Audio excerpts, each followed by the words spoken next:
Now you can hear me. I forgot to unmute.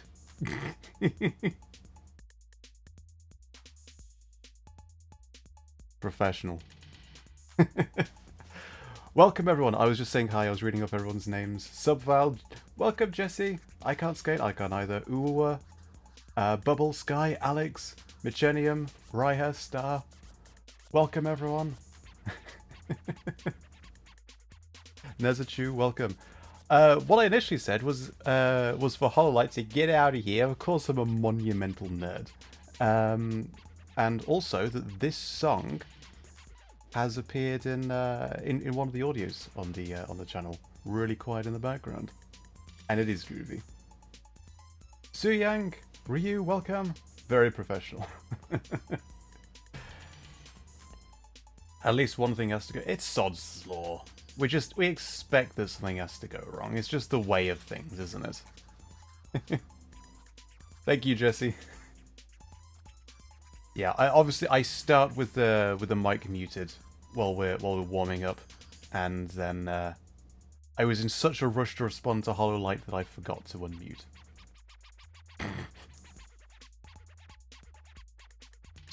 We're gonna bop to this for a sec. This is a jam.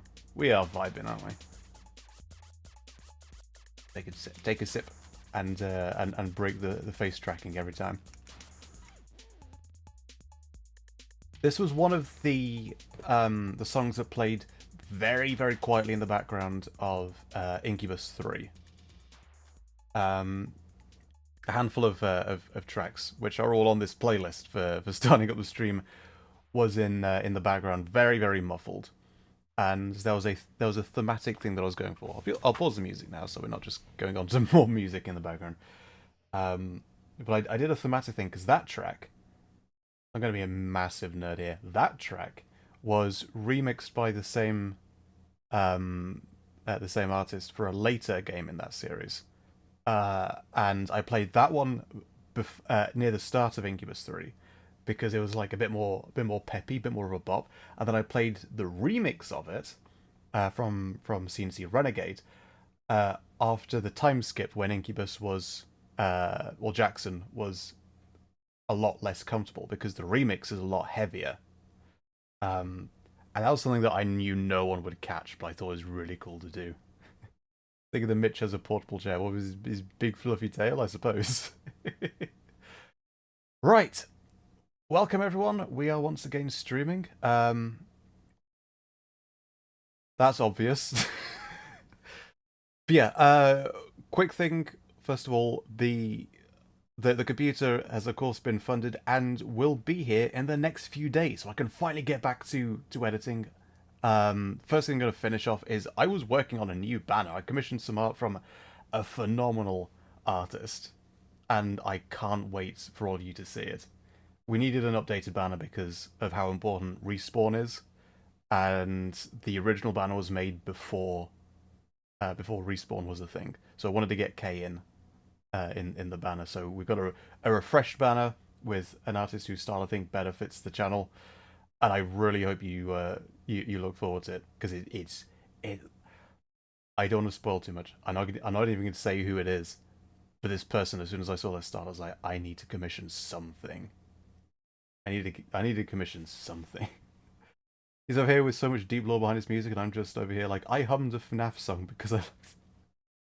No, Jesse, we've talked before about thinking, like, putting in those tiny little details that we know no one is going to notice. And I know you've done stuff like that before. I'm just pointing out the stuff that I do is extraordinarily nerdy. Hot cocoa or coffee? Tea, actually. I'm quite partial to Yorkshire tea. It's good stuff. I'll take a sip. Best tea I've ever had might be Cartwright and Butler, but it's not the cheap stuff, so you can't have that every day. Lore is always great. Speaking of lore, that's what we're here for today. Today's stream, we are going to be going back over a couple of audios from previous on the channel, and we're basically going to do a bit of a listen along with the audios, but I'm also going to be. I'll pause here now then, and I'll interject with firstly reactions because one of the ones that uh, I was asked to do was Incubus 1, the first audio I ever did, and it's slightly spicier than the stuff I normally do. I've never actually done like full on spicy stuff, but that one was slightly zestier than what I tend to do.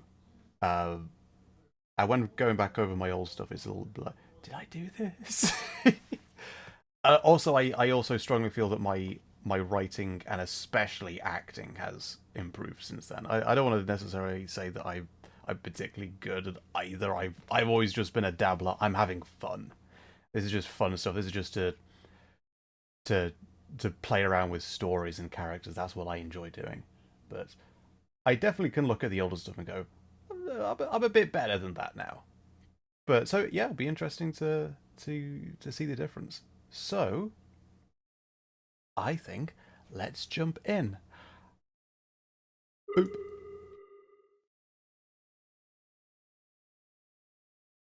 I don't need the controller. All right. That's the. There's one. That one's the only one where you directly kiss the listener. I suppose Leah did. I don't like vampire, like blood drinking stuff, but mouth to mouth, I guess. I mean, I played a character that has done that over on Jesse's channel, with Jesse's Andrew and Dawn series. But on my channel, I think Jackson is the only one. Jackson the Incubus, yeah. I think so. Anyway, I don't really have a system for this because I've not really done a director's commentary kind of thing before. But let's then jump in. So, I did put this to, like, I asked the Discord server, like, what would you like to see as go over first? So if we get through this pretty quick, we can do this as a forgot to record locally. Boop.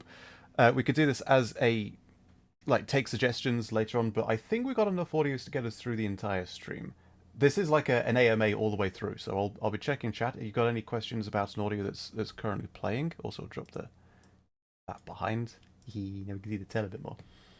Then yeah. I was gonna say something that's completely blanked. I made him kiss me. Oh yeah, AMA. Yeah, this is an AMA all the way through. So you got any questions about an audio?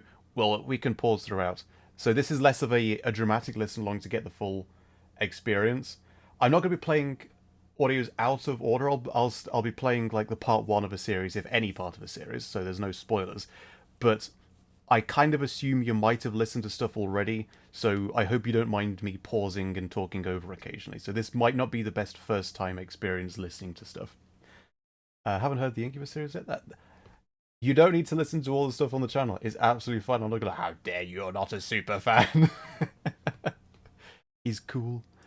Yeah, I think the first one on the chat, on the list of suggestions from Discord was the werewolf one, suggested by Subval. So shall we check that out first? Lord Grim. Alright. Let's jump in with the first suggestion being the werewolf listener. Where was that? That was around here. Help during a full moon. Everyone ready? More so than the game streams, you might want headphones for this, although at the same time the audio quality is going to be slightly less good from me talking live, so I'll try to keep quiet while it's going. But yeah, if everyone is ready, let's jump in. Help during a full moon.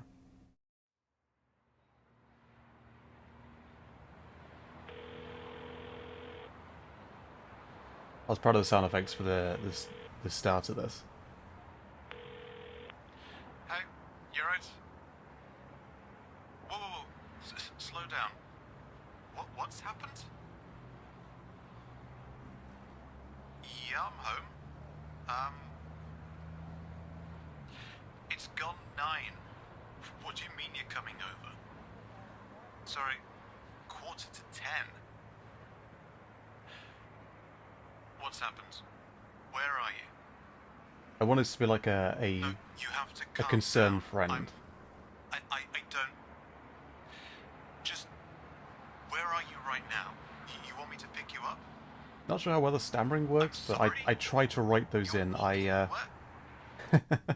I kind of like ad-lib each line out loud, and then write down the way that it comes out, which is why I write in all the stammering and the repeating and stopping midway through sentences and write in the ums and the ahs so that when I read it, it hopefully matches my speaking voice, because my that you have a difference between your speaking voice and your writing voice, and I find that when I write, it doesn't come naturally when I try to read it. I was thinking 9 p.m. is too... It's late at night? Like, most of the day's gone by then. Yes, I'm alone. It's just me here. Why? You're... Wait!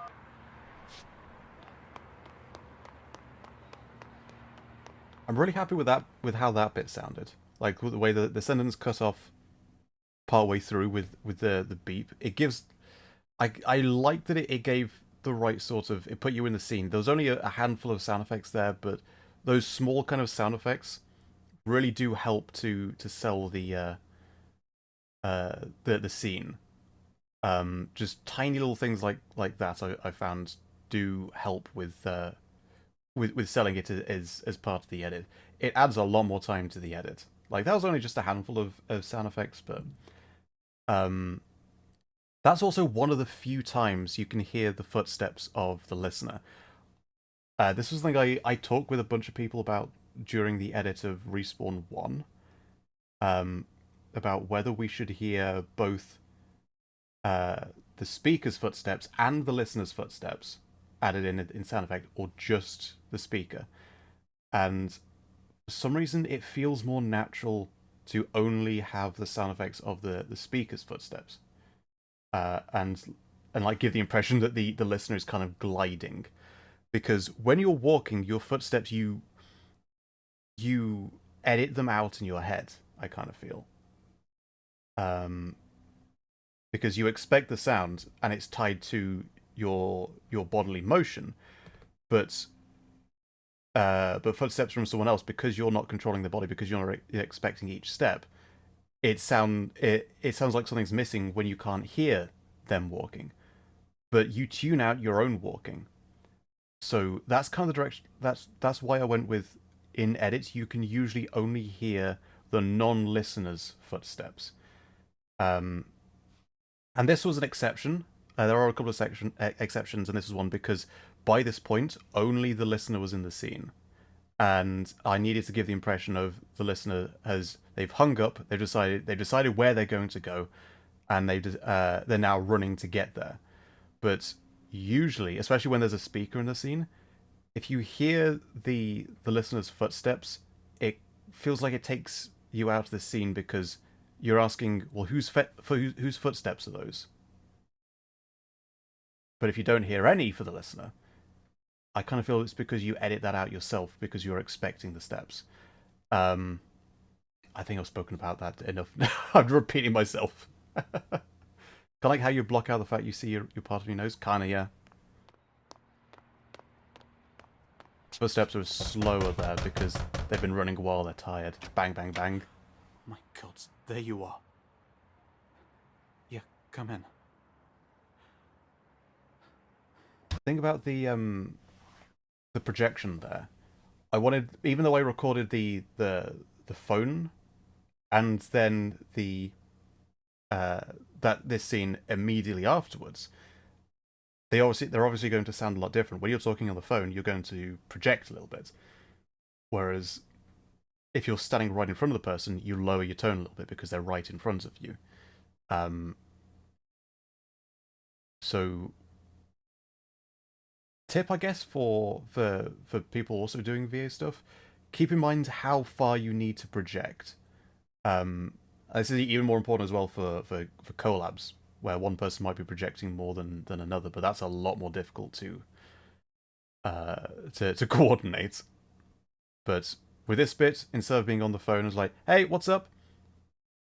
Here, like, you open the door, it's like, oh my god, you're here, are you okay? It's going to be a lot lower tone. You're gonna have to give me something to go on because you're scaring me right now. Concerned friend. Oh god, are you shaking? No, it's alright. You wanna come sit down? I can make you some tea? No? Please, you need to calm down. What? What kind of questions? Yes, I trust you. Of course I do. How long have we been friends? Please tell me what this is about. Oh god. Yes, I promise. I promise I won't tell anyone. What? Why do you need... Yeah, you can stay the night. Of course you can. Why do you keep looking out the window? Is someone... What about the moon? Question of the channel has been for a while, I guess. What about the moon? Hey? Hey? You okay? No, they didn't, Sky.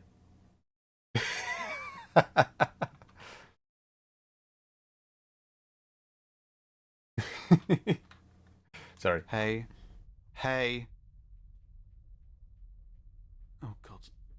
Oh god. Don't panic. No, stop apologizing. Just please explain. Please. I don't... What hideout? Who was there?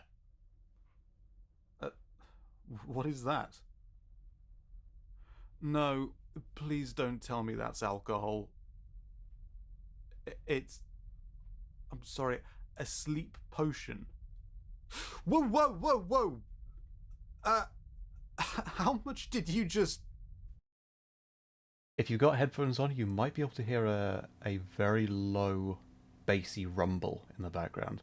Because I kind of feel like I didn't want it to just go down the obvious route of like, a heartbeat sound effect to show like the anxiety rising, but like that kind of I feel like that's a little bit on the nose, but a low low frequency rumble can be useful for a lot of like these tense situations.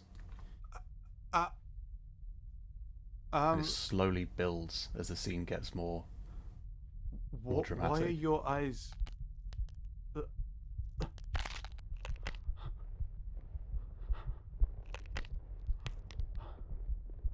Oh god.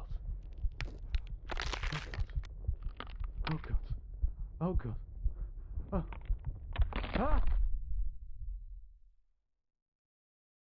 That was tricky to do. I don't remember what the cracking sounds came from. I think it was just some Foley. I get a lot of my sound effects, if not from Final Cut's internal library, from free sounds. I don't remember what that was, but I needed something that sounded like I couldn't just do a basic whoosh. Now you're a werewolf.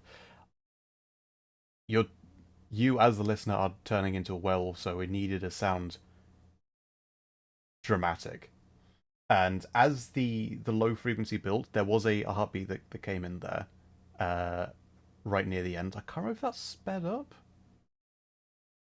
Can't remember if it did, but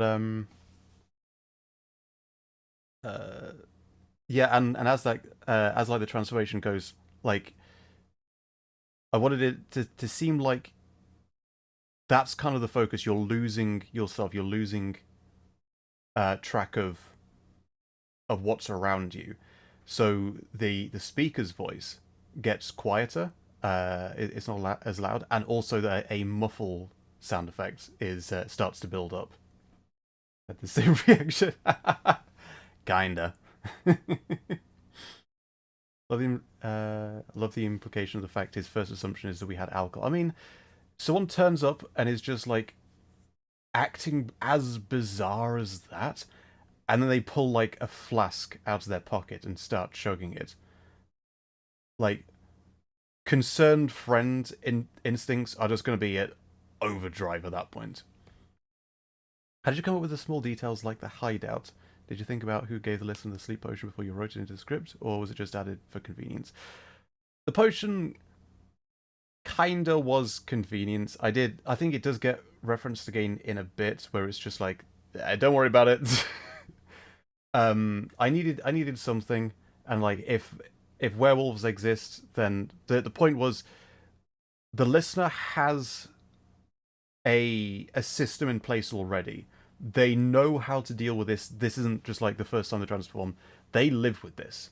So I'm thinking like, if you live with this in the modern world, what sort of what would you have in place to get through this every single month?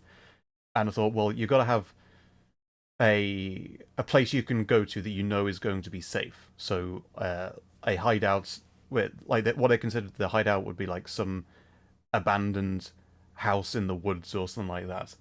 Um, and I guess that also this person has they put themselves to sleep so that they don't like wander out of the house. They go to the hideout, they take the anesthetic, they just conk out, transform, and then when it wears off, they wake back up and they haven't done any damage, and no one's found them, and they're safe.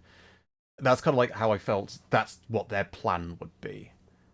Um, so I went with potion rather than anything sciencey with like this will conk you out because I thought, yeah, if werewolves exist, we don't need to be too specific about it. It'll bog us down in details that aren't particularly important to the fact that this is a story about a werewolf. No, they got it from a witch. Who knows? Like, it's interesting, but I feel like the existence of sleep potions are consistent with the world that this is in. Um, like obviously rare and not massively well known, but possible. Maybe there's like a covenant of witches who meet online and exchange ideas. That could be quite fun to explore. So we know it's possible in this world, but getting into the details of where it came from would I feel distract from the point of the story. The crunchy noises sound like chicken cartilage to me, and I'm like, I really can't. I'll have to look it up. Well, I can't look it up because I don't have an editing Mac right now, but I can look it up in the future because I still have the project. Um, yeah, all transformations require bone crunches. It's simply a fact of the world. It sounds horrible to go through, and that's kind of like the point. The film Avatar, I haven't seen it since when did it come out? 2009, I think was the last time I saw it. I saw it like 2 or 3 times. It was fun. And then I basically completely forgot about it.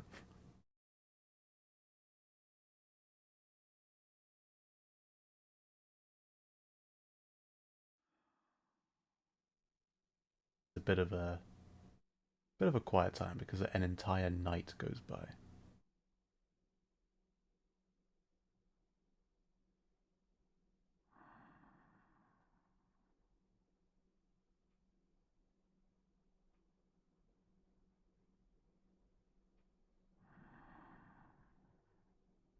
A quiet breathing for those who don't have headphones on.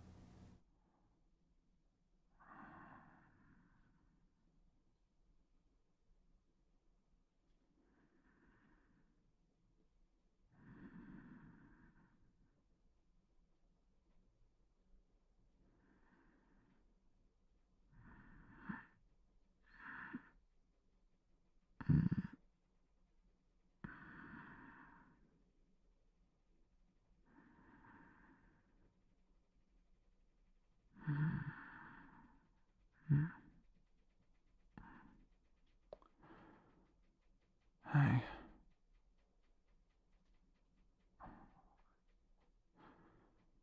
Yeah, I'm okay. You okay?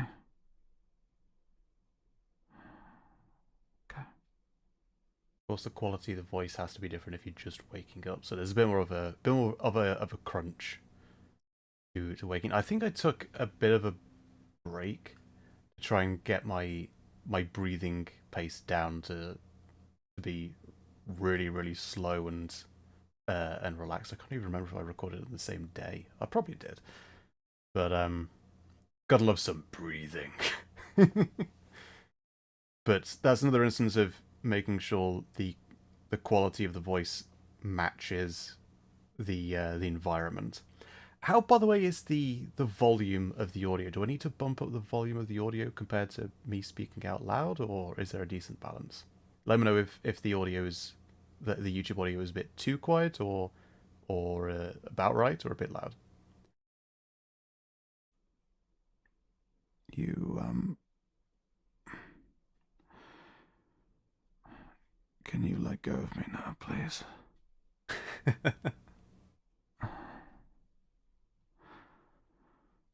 No, you didn't hurt me. I wanted this to feel like what the hell happened last night. Obviously, the listener is back into human form. Um, I didn't want to be weird about it, but ob- the most realistic thing is the listener is at this point not going to have any clothes on. They all ripped. I didn't want to go too weird about it. Like these are, this is like most of the audios on my channel is just a platonic audio. Um, but I felt like that's a bit of realism that needed to be in, and it's fun to have an audio where it's like this is a slightly compromising position. So the idea was the listener woke up, and at some point in the night, in vampire, not vampire, in werewolf form, they just grabbed the speaker and then collapsed when the potion hit. Audio level sounds good. Cuddle, it kind of cuddle time. Like it's not like ooh, this is lovely, sweet cuddle time with a big fluffy.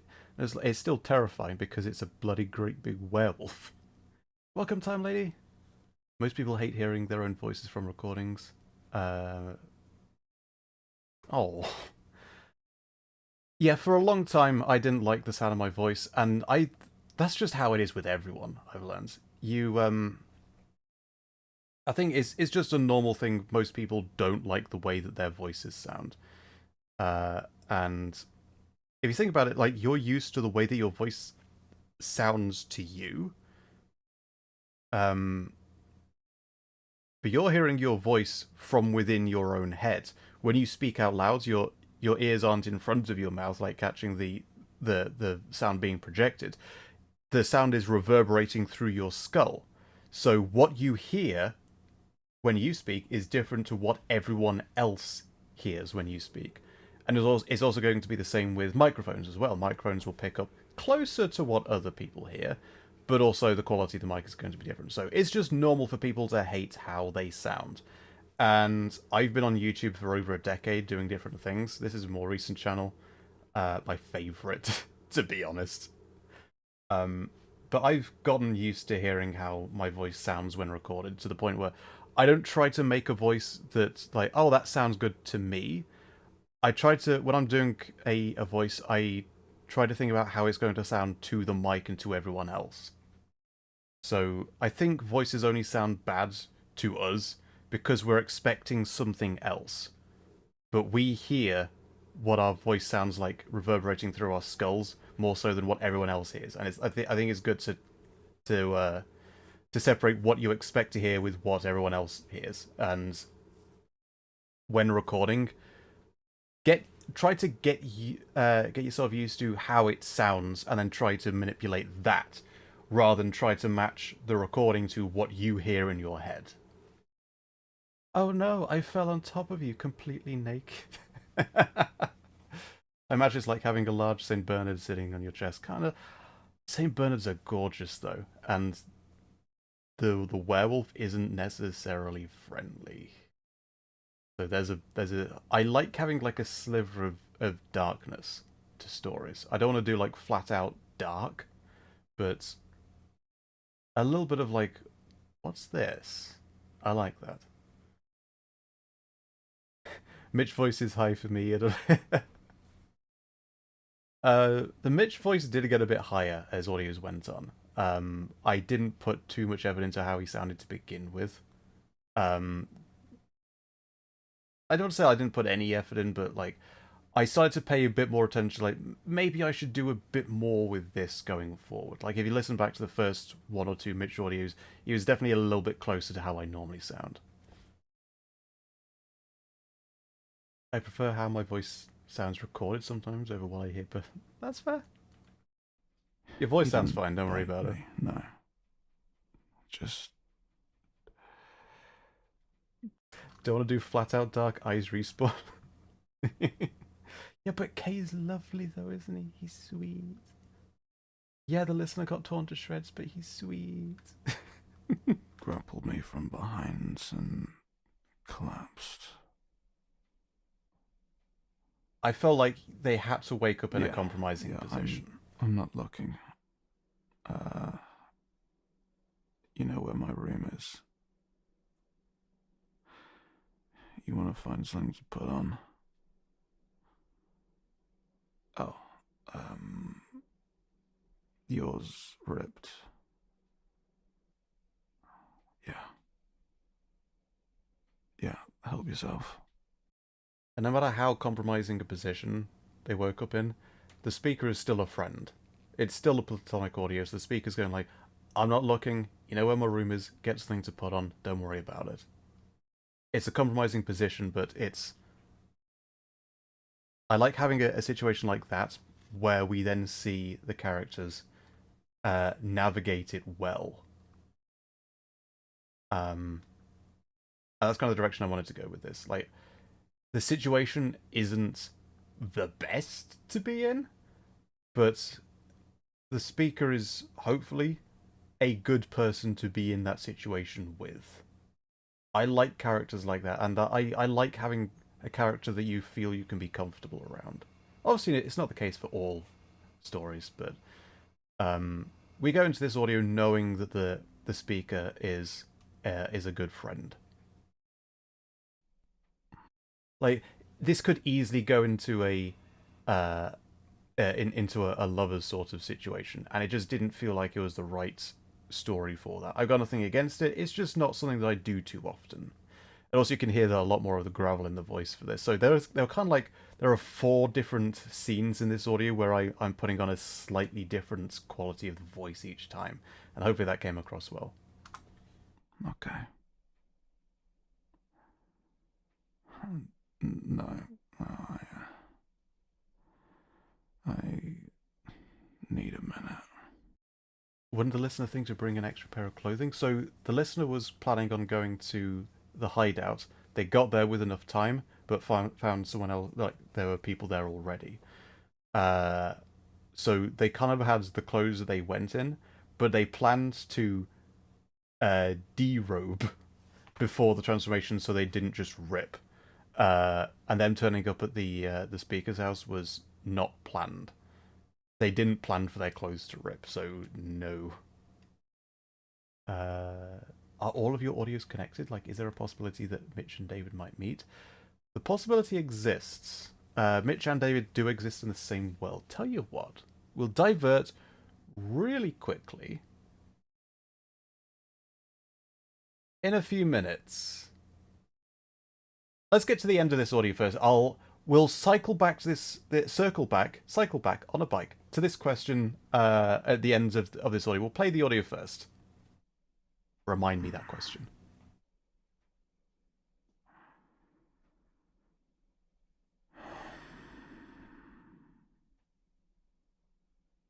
I was kind of like rolling back over and trying to get a bit more sleep. David is the name never came up in the audio, but David is the vampire hunter. His name was going to crop up in a future audio, which I'd like to get to at some point, but been difficult getting to an idea that hey. would work. You look So, time rough. skip.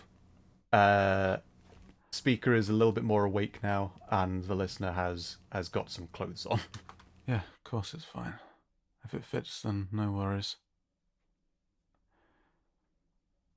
I made you a drink. It's still hot. Just like friends having like a, you need a drink, you're hungover, you're doing good. I kind of feel like going with a bit of that sort of, you need taken care of by a friend at this point. Another Mitch audio in the next 2 months? Likely not, I'm afraid. We will get back to Mitch, but I'm giving that character a bit of a rest for a little bit and trying to get to other audios for now. Sure. Come take a seat.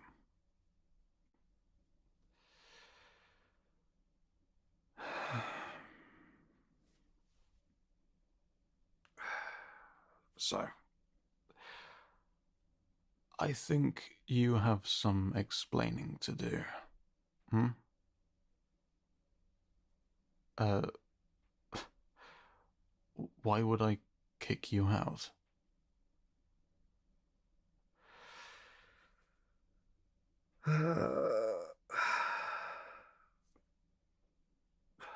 There's a lot going on in my head right now, but of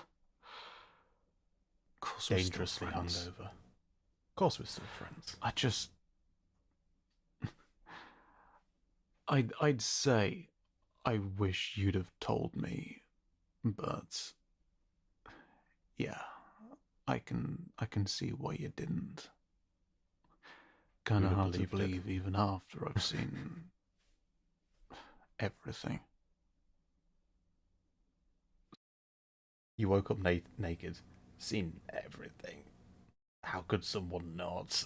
So look, I wanted that to be like a slightly awkward, like, that wasn't the best. We're still friends even after all that, but come on. I'm trying to be fair. You want to talk about? Chat delay larger than normal. Is it worth refreshing the screen on your end? That sometimes helps like shave a few seconds off. About it? Oh, I'll set top chat to live chat. Maybe that'll help a bit.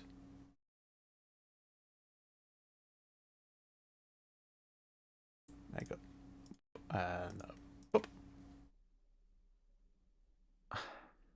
Take care, Sky. Thanks for dropping by. Okay. How long? How long has this been going on?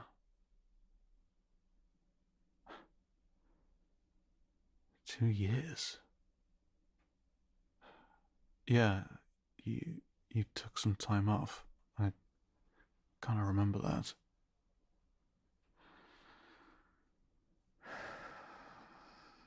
Yeesh. Sorry. No, you didn't bite me, I said. I kind of guessed what you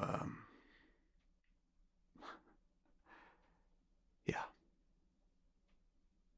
I kind of feel like that sort of halting and stopping each sentence is a more natural way of speaking. And that's what I mean by ad-libbing sentences and then writing down how it comes out so that when I record it, it's already formatted in a way that is natural to say in that instance. It's really easy to read a script as a script, whereas what it should be is a reminder of what you would say in this scenario. I don't really consider myself much of a voice actor. I don't do voices. That's why most of my characters sound the same. But I try to focus most on making the characters sound natural, like they're in the scene, and try to focus on how would I deliver this. Not just the line, but the feeling of being in this scene if I were in this scene. Uh, and there's a real urge when you have a script in front of you to just read it. Whereas with a scene like this, you really need to slow it down. And reading a script slowly feels really, really awkward. It did cross my mind, but no. No bites. No scratches. Nothing.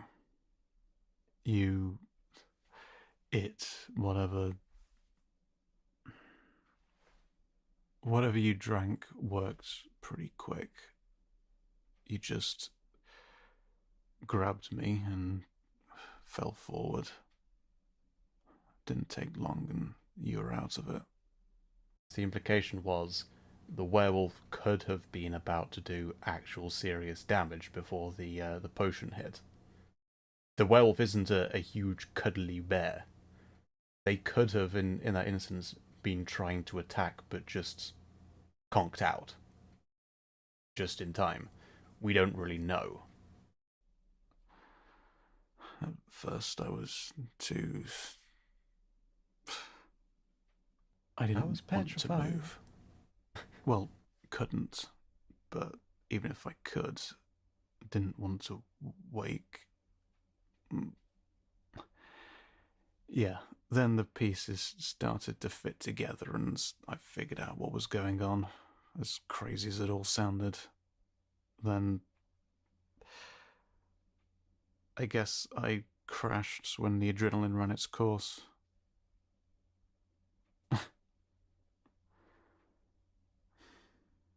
No, you woke up first. I don't know when you changed back. Stop apologizing, please. Love the subtle way of him trying to respect the listener by correcting from you to it. Yeah. It's better to think of this person who becomes a werewolf and the wolf itself as not the same person because they don't act the same. So in this instance, yeah, that was kind of what I was going for. I like that you picked that up, thank you. There's nothing to forgive. It's fine. We're good. It's kind of not fine, but the speaker knows it's not the listener's fault. And like even you never told me, but I entirely get why you can't hold it against them. I don't care. We're good because I say we're good. I mean it. Well, did you do this intentionally? There we are then.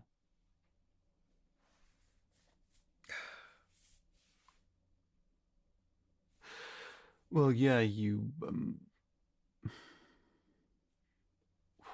Why did you come over? You said something about a hideout? Yeah, the old farmhouse in the woods. I remember when we found that. So, you lock yourself in there every month, and where the hell do you get a sleep potion? Good question. Okay, one thing at a time. Hand brush it, like You got there brushing last it aside. night It doesn't matter. and- Like it doesn't matter in this scene. We're talking about werewolves right now. Where did the potion come from? They exist in this world. Don't worry about it. It's not the point right now. And yeah, you're right, Subwell. You got there last night and some teens were camping there. Right. And they were all doing Fortnite dances. Right. So you panicked and came What do here. the teens do these days? Well, thank you for trusting me.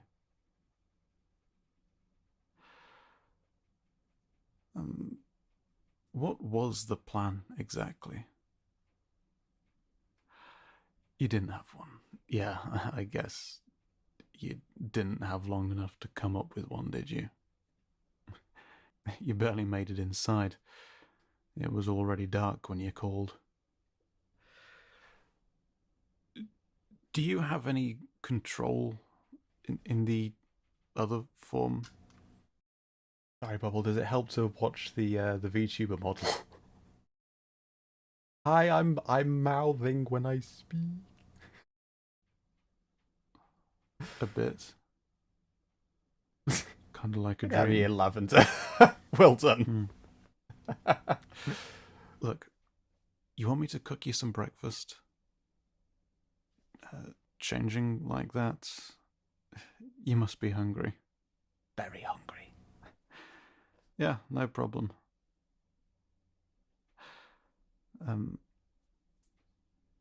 Does it hurt when you change?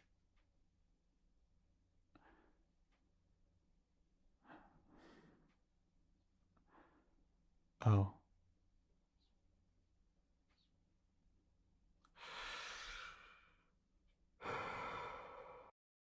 That's one of the instances where you don't need the speaker to repeat what the listener says. It's better for the speaker to leave it so that you fill in the blanks yourself.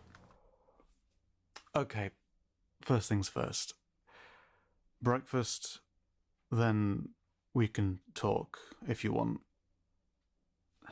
You can hang out here all day if you like. You want to take a shower, whatever you need. Okay? And all this, it's safe with me. I promise. In fact, if your hideout's no good, you can always crash here next month, if you want. I mean, give us a little heads up next time, yeah? Though, if it's all the same to you, I'd rather we slept in different rooms. Got to end with a bit of a joke, just a bit of levity, especially after that darkness. Come on. Breakfast.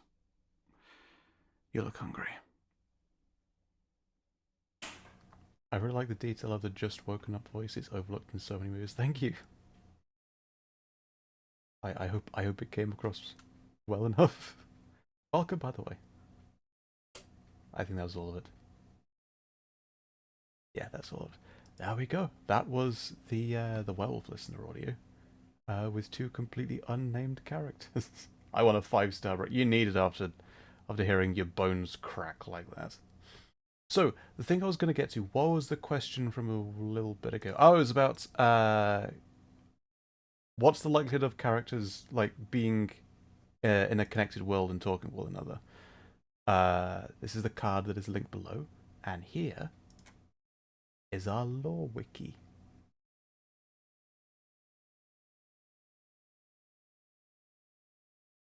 We go to Mitch's world. We have get rid of that. Different continuities in the audios on the channel, where a lot of audios take place in what I call colloquially Mitch's world.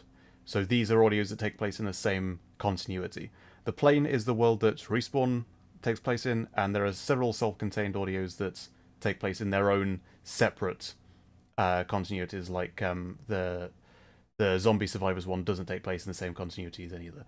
Lore Wiki, yes, this is a new thing. It's still work in progress, so there are still red links and stubs, and I haven't promoted it on the channel that much yet. I've not really mentioned it much, so this is still a work in progress. But yeah, this is something that we've been working on for a little while, and we do have a fair few things. So, for Mitch's world, these are all the series that take place in the same universe as one another, and two affiliated series from different channels that are kind of mentioned on my channel. So the Incubus series, Vampire Hunter, Raccoon, etc., etc., these are all in the same universe, in the same continuity. So Mitch's series, the Raccoon series, and David's series, Vampire Hunter, are both in the same universe. I currently don't have any plans to to have like meetups of established characters from different series. Primarily because, as I said before, I'm not much of a voice actor. I can't really differentiate different characters when I'm playing all of them. I kind of prefer to only play one character per audio, just to try and make it easily readable of who is who. So, like, if Jackson the Incubus and David the Vampire Hunter appeared in the same audio, would you be able to tell who's who? With my voice, probably not. So, that's kind of the reason why I don't have anything like that. But yeah. Also, if you're interested in this wiki, it's linked below, like I say, in the in magebunkshelf.card.co. The majority of like there's like, if we go to Raccoon series, we got like a table with all of the audios are out currently, and it links to each one. Info on each character. Here's Mitch. A handful of characters have galleries. But the majority of the info on this wiki is not remembering this because this browser isn't saving cookies. But the majority of the info is on the Kitsune series, with things like Guardian Spirits and like all the lore for that, and especially for the Respawn lore. There's a lot of stuff here, bit on each of the different peoples, etc. Oh, and our cute little stub thing, extra art by Kiwi, who did this VTuber model as well. Kiwi is a fantastic artist. Where is it? Up. There we go. Witch Rocker Warren Hill. So we have the full Witch Rocker Warren Hill story as well, taken straight from the original script. So this is something that we're working on, and I'll be announcing properly on the channel going forward when I can get back to editing. So yeah, quick tease for those who are in the stream. They have different vocab. I guess like Mitch might work with one or two characters because he sounds a little bit different. But yeah, what if he and the vampire listener meet in an environment where both of them need to hide their secret identities? that could be fun. But might be a bit tricky to keep straight, like, who is who. I like stories when there's stuff going on inside a character's head that they don't entirely get out vocally. I kind of try to write from the perspective of something's going through the speaker's head, but what are they actually saying out loud? Is it different? I kind of like how, like, that kind of, it makes it feel a little bit more interesting. Because then you try to interpret what is going through this person's head. Okay, the next suggestion, let's go with the suggestion from Uwuwa, Vampire Hunter 1. That was one of the very early ones. And also, I think, is it the most viewed on the channel? It is. It is the most viewed on the channel. It was the 4th? It's a very early one. Yeah. So the speaker in this series is his name is David. He is an IT specialist, a systems analyst by day, and vampire slayer by night. Let's jump in and have a listen. And we have to start immediately. So there's a that sound effect there of like footsteps approaching. There's a bit of ambience. There's some scratchy sounds. I didn't realize until a lot later, but the original script that I wrote said that the speaker throws a bucket of water over the listener to wake them up. And I don't know whether when I was editing, I just decided I'm not doing that. That's a lot of sound effects work, sod it. Or if I just completely forgot by not going back over the script. But yeah, the speaker doesn't wake up the listener with dousing them with water, as I originally wrote in, and I don't remember why. Hey, wake up. So good of you to join us.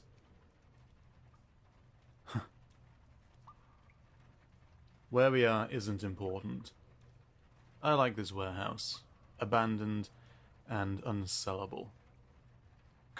The ambience in the background is it's clearly raining outside, so it's kind of a miserable day. There's also a very slight echo when he gets loud. The problem with adding an echo like that is it doesn't quite work the same way that it does in reality. In reality, when someone is loud, the reverb gets louder. But when you put a filter on like this, it doesn't matter how you're being loud. Because I put a compression filter on the audio to try and keep it reasonably level. But that means that if the speaker gets close to you, you're going to hear them louder. But if they're whispering, it doesn't matter that they're louder to you. The reverb shouldn't be louder. But the reverb does get louder because the reverb filter doesn't know the difference between shouting and whispering while very, very close. So the reverb filter doesn't quite match up one-to-one with how it should be in real life, but it gets the job done most of the time. Just like a really, really subtle reverb does kind of help place the speaker in the scene and make them sound just slightly less like they're recording in a room. Just really small things like that in edit, either with filters or with sound effects, does help sell the experience a bit. Good for business. Go on, shout. See if anyone hears. Took you long enough to notice. Yes, why don't you test out your bindings while we get started, eh? Christ, the blubbing. Can it? You know exactly what's going on here, vampire. I get that you're probably afraid, but don't insult my intelligence. There you go, see? Those tears dried up pretty quick. What I want is to talk. Play nice, and this will go pretty smoothly. If you lie, and believe me, I'll know, then your life is forfeit. We'll count the crocodile tears as strike one, okay? I know, it's just a dagger. The stuff about needing a stake is just cliché. All that matters is the heart is pierced. I know that from first-hand experience. Why, didn't you know? Or was that strike two? Good, you're taking this seriously. We need to have a little chat. Greta Schroeder, Lauren Ipsum, Dylon Saramago. If you think those are Easter eggs, you'd Ring be any right. bells? What? We went full screen. I don't know how that turned out on your end. Oops, I accidentally double-clicked. Friendly Moth, I just imagine David Downs energy drinks and coffee on a daily basis. Pretty much, yeah. Pretty much. I wanted the most bland-sounding job title for this guy that is a vampire hunter. How exactly will he know if they're lying? Where can I get this power?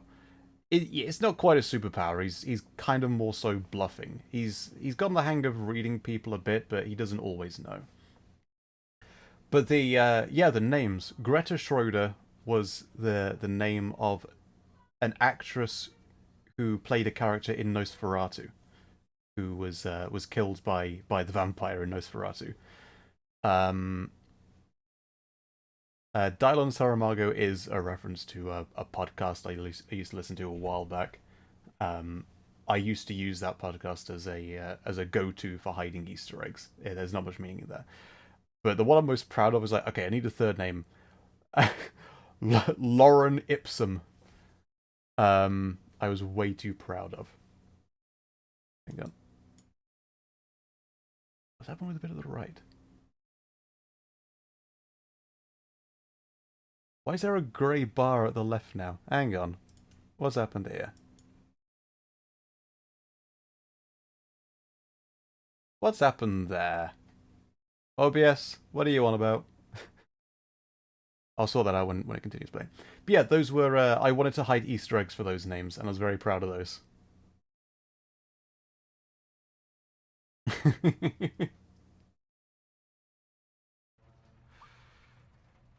Can you guess what links how they died? Hmm? Yes, exactly. Exsanguination. Say it with me now, Jesse. Sorry. Also, yeah, when people were saying that there was more delay on the chat than normal, yeah, you're right. I just noticed it says normal latency, not low latency, and I can't change it now the stream started, so I apologize. There's more latency here than there should be. I didn't check that, and I can't change it now. Sorry. Still nothing? Greta was found in a home by her husband, dead.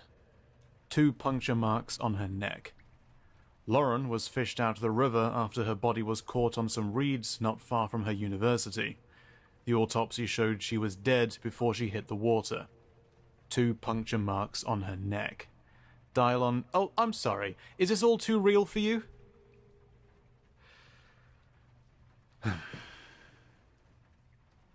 What happened? You don't know.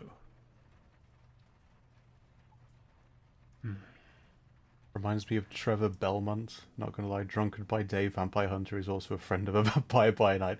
I'm not that familiar with Castlevania, I'm afraid, so there's no intent behind that link, but I see what you're getting at, and I like that. Explain.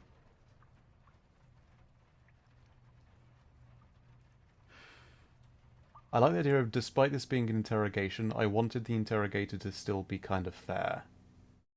Still be someone that you could convince.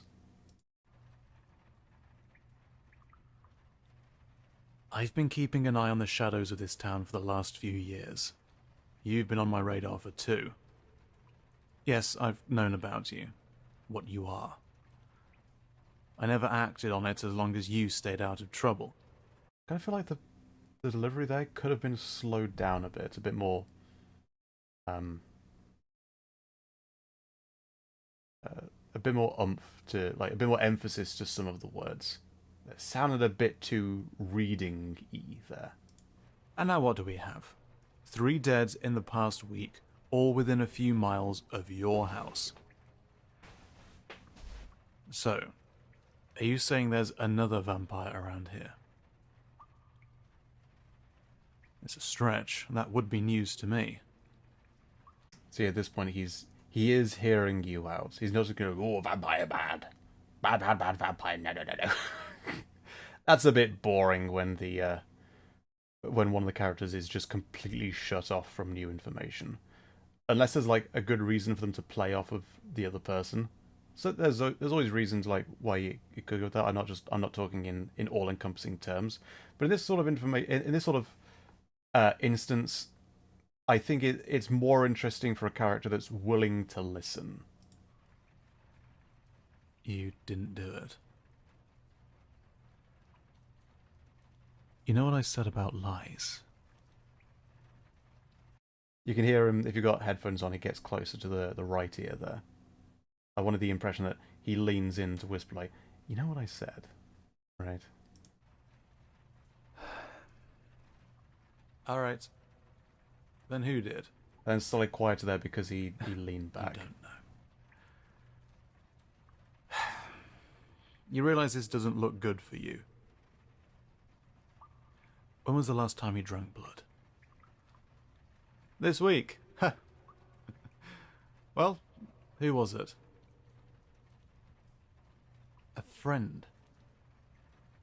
They were a friend. Ah, right, excuse me, because of course someone would let a vampire bite them. Ah. You can draw blood without harming the person. Well, yes, it's possible, but unheard of. How do you deal with the bloodlust? These are the kinds of vampires that David is used to dealing with. Just assume, there's no possible way you would still have friends after becoming a vampire. You know, there's no possible way you would have people that would willingly sacrifice blood. Like, you're going to go through bloodlust. This is what he's used to dealing with. So I like that this is something new. This is new information for him, which is why he becomes less interrogator-y and realizes this is an instance of an ability to get new information, and also someone who's clearly willing to work with him a bit. Is David the only hunter who uses the hunting den from part 2? If there are others using it, I imagine the listener might get into trouble. In my head, I think that the den in part 2, which actually, I got your message, thanks Jesse, we'll probably go through part 2 and 3 of this series as well during the stream. I kind of picture that only David uses it. He seems to be a bit of a lone wolf. Like, he doesn't seem to have like fellow hunters, like allies like that. So the hideout is mainly just used by him. So it's kind of a safe place that the bats can go. The speaker, by the way, in this series originally was nameless, but after something that David said, which we'll hear in this audio, a lot of people started referring to the listener as Bats, and that's just kind of become the canon name for the character. If I go back to the wiki, not all characters are on the wiki, but the ones that the most important ones, including the important listeners and pretty much every speaker, is. So the speaker of this series is called Bats. Essentially, not really canonically. This is like the canon out of universe name for the character.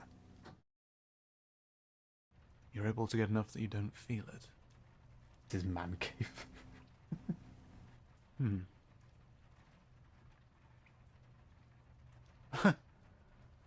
You want to help? Well, yeah, a vampire working with a human is... It doesn't happen. I may be a hunter, but not because I enjoy it. You could hear him leaning close there. The audio was slightly lower than normal for the last 20 seconds or so, but you can hear him lean closer there. It could have also sold a bit by having like the creaking of a chair of like as he leans forward, as like his center of gravity shifts, but that's kind of like the level of adding in sound effects that makes the edit take extra amounts of time, and sometimes you don't need to add in extra stuff like that. I may be a hunter, but not because I enjoy it. I knew what you were, but you gave me no reason to act. Even so, you have no reason to trust me. And frankly, I feel the same way. Does he have any... I assume that's torture. David isn't sadistic. He cares about other people, and he wants to make sure that vampires don't hurt them. But the reason why he's willing to hear the listener out here is because he's not at his core a mean person. He can be a bit dickish, but he cares. As much as he might pretend not to. Codename Bats. I've killed dozens of your kind, and all of them would have done the same to me if I'd given them half the chance. The first... He's clearly about to deliver a bad memory there, but cuts himself off early. And that's another instance of sometimes you don't need to say things. Sometimes you can just let the listener fill in the gaps there. It's essentially like it looks like an apartment from the outside. It's basically an apartment, but he clearly keeps weapons there, so it's an apartment / hideout. He doesn't live there. You can. There's like as a regular apartment, there's places you can lie down. He has slept there before, but that's not his actual home. Forget it. How many people have you killed? None. Bullshit. Language. None. How long have you been a vampire? 9 years. And you never killed? Alright, I'll bite. Why do you want to help me track down the killer?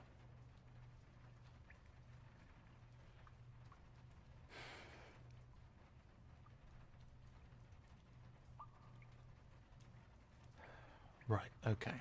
I get it. Having a feral vampire in this town is bad for you too. Case in point.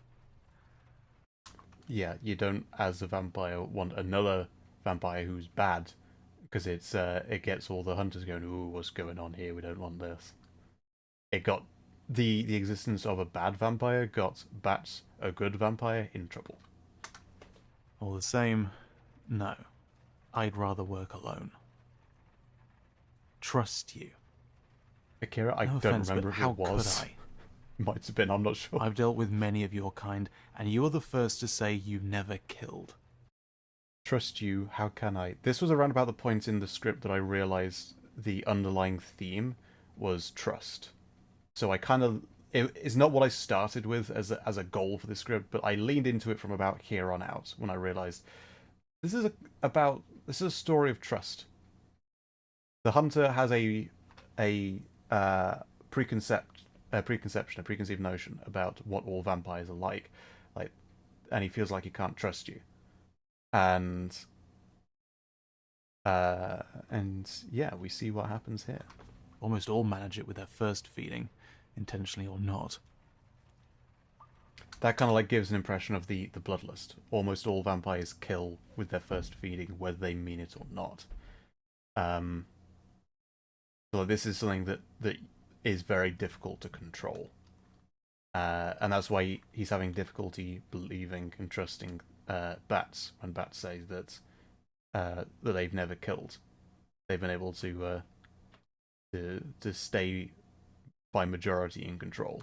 I wonder. Have I ever... No, I've never been fed on. I've seen what happens to those that have, though. What's left of them. He's obviously at this point not used to a vampire making conversation. Those who weren't chosen to be turned, at any rate. You keep saying to trust you. Why? Why should I? Because you trust me. Right now, do you have much choice in the matter? Fine. I kind of feel like the reason why Bats is willing to say that they trust Dave is it's an interrogative situation, but he's got a preconceived bias, but he's not unreasonable. I kind of feel like he's kind of showing like he's listening at this point. He has a problem with vampires, but you feel like you might be able to win him over. Like, he has a problem with the vampires that cause damage, and he doesn't yet know that you're not one of them. Fine. Let's I entertain this and let you go. What then? You would give me a reason to trust you.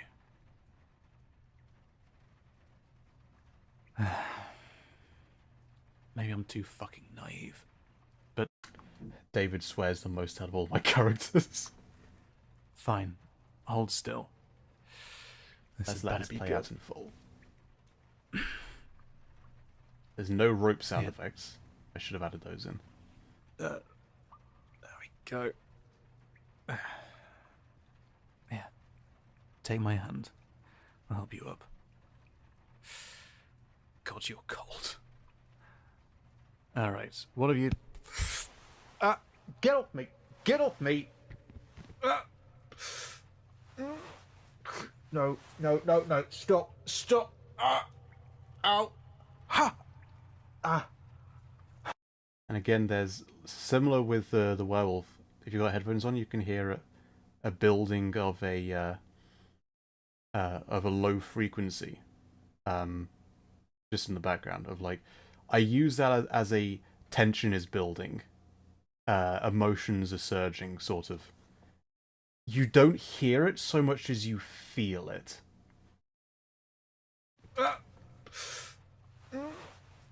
No, no, no, no. Stop, stop! Ow! Ha! Ah! No, not the neck. Not the...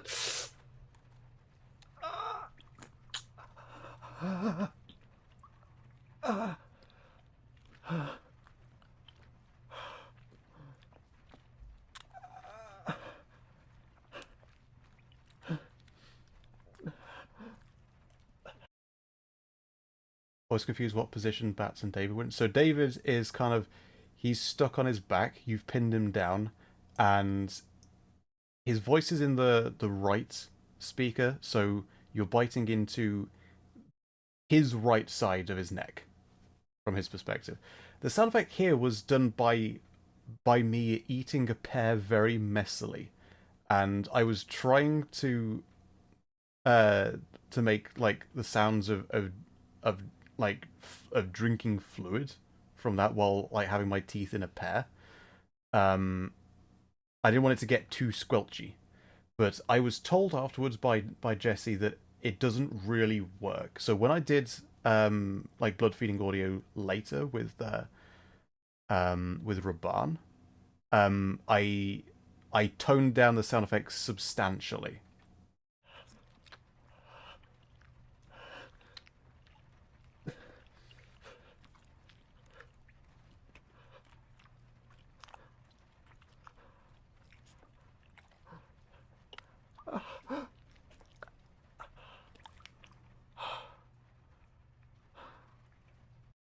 Throughout, I won't replay it. I think that's a bit. I think that's enough for now.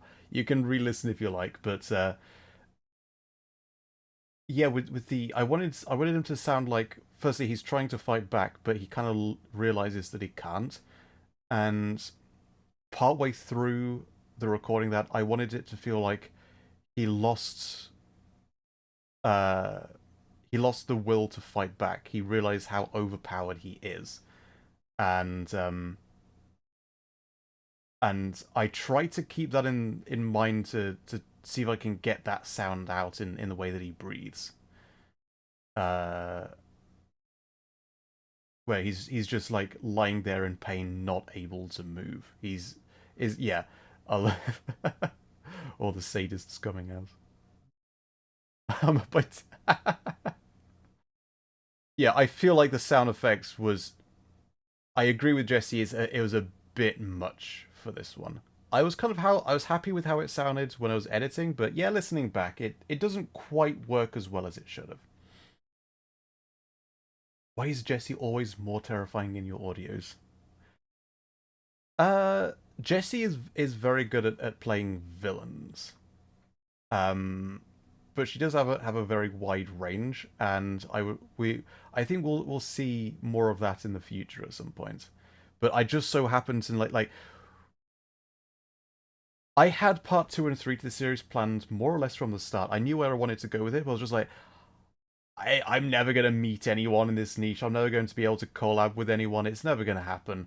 And I just assumed it would never happen. And then I started talking with Jesse, like, a little bit after this audio came out, and I was like, Jesse does vampires. She would be perfect. And when Jesse also played the lead bandit in the Kitsune series, and I felt like I had the character already, and I was like, of all the people I know, Jesse would nail this. But she's got more range than that. I mean, even check out her own channel. You know, Andrew and Dawn, very different character.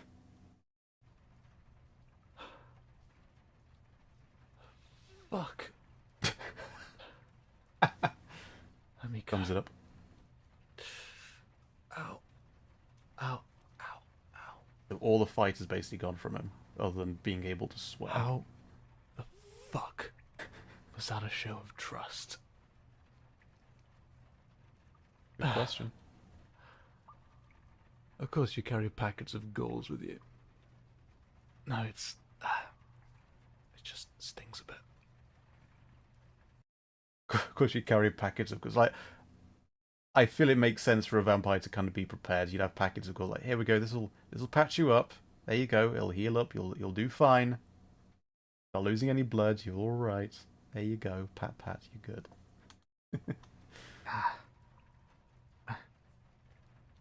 What? You're giving me my dagger. Back off. I can hold the gauze. And yeah, this was supposed to be a show of trust, as Bats kind of alludes to shortly, but also with handing over, like, here's your gauze, like, you lost a bit of blood, but you'll be fine. And also Here's your dagger. There you go. You got your weapon back. Look, I'm no longer a threat now. I got the thing that I needed. That's literally all the blood a vampire needs. Sure, it's not the most pleasant thing, but you're still alive. I didn't lose, I didn't lose control. That's kind of what Bats was trying to get at here. Fucker. You just drank my blood. Well, it didn't feel like only a little. You better start talking.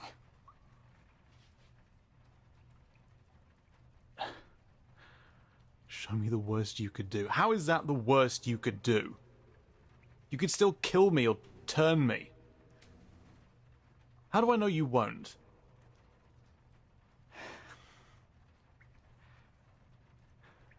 Because you got what you want from me anyway, you don't have a reason to. That's all the blood you need? How long will it sate you? 2 weeks? So what, this was you showing that you're not a threat? Funny fucking way of showing it. It works though, doesn't it? Assuming that all there isn't a lick the wound and vampire saliva seals it shut. Not exactly, not quite literally. It's not like vampire saliva is super healing, but ish, a little bit. The wound like seals more quickly than normal. The gauze is still very useful, but it's not like lick and then it's completely healed. It's not quite like that, but it's a vampire bite does heal faster than like your average punctured wounds. You get bitten, you're not likely to bleed out. Stop saying I'm fine. But you're fine. Yes, I am fine, but I'm pissed off.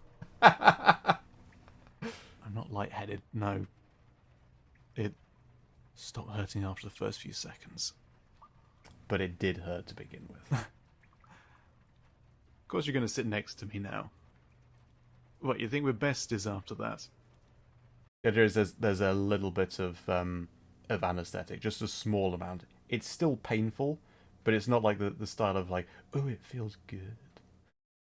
But yeah, Bats just sits down like, look, we'll talk about it. I'm no longer a threat. I've had blood. That's all I need. It's not much. You're fine. Yeah, it hurts. Sorry, but at least we got the point across. Also, you interrogated me, and that was rude. Fucking fine, I'll put the dagger away. If that's actually all you need. Trust, right? That's what you're saying? Oh, now you promise you're not going to bite me. You better not. Drink my blood without warning again, and this thing's going through your heart next time. Got it? Good. Yes, I said without warning. Nothing. What an admission. Fine, I guess it wouldn't hurt to... You could probably help to find the killer. My God, you're unbearably upbeat. Oh, you get a blood pause high, between them. Between lines. Lucky for some.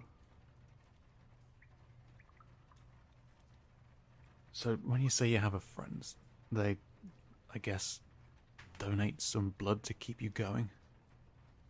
That's enough to keep the bloodlust away? Huh. Okay. I think I see that now. Alright, we better... Whoa. Yeah, I'm okay, just... The footstep sound effect was important there, because otherwise, like, what was going on? Like, he's clearly slightly staggering a bit, and the footsteps scraping kind of helps sell that a little bit. Like, he says he wasn't lightheaded, and he wasn't really before, at least not noticeably. But as soon as he stands up, yeah. Fuzzy when I stood up. Yeah, I'm fine. I said I'm fine.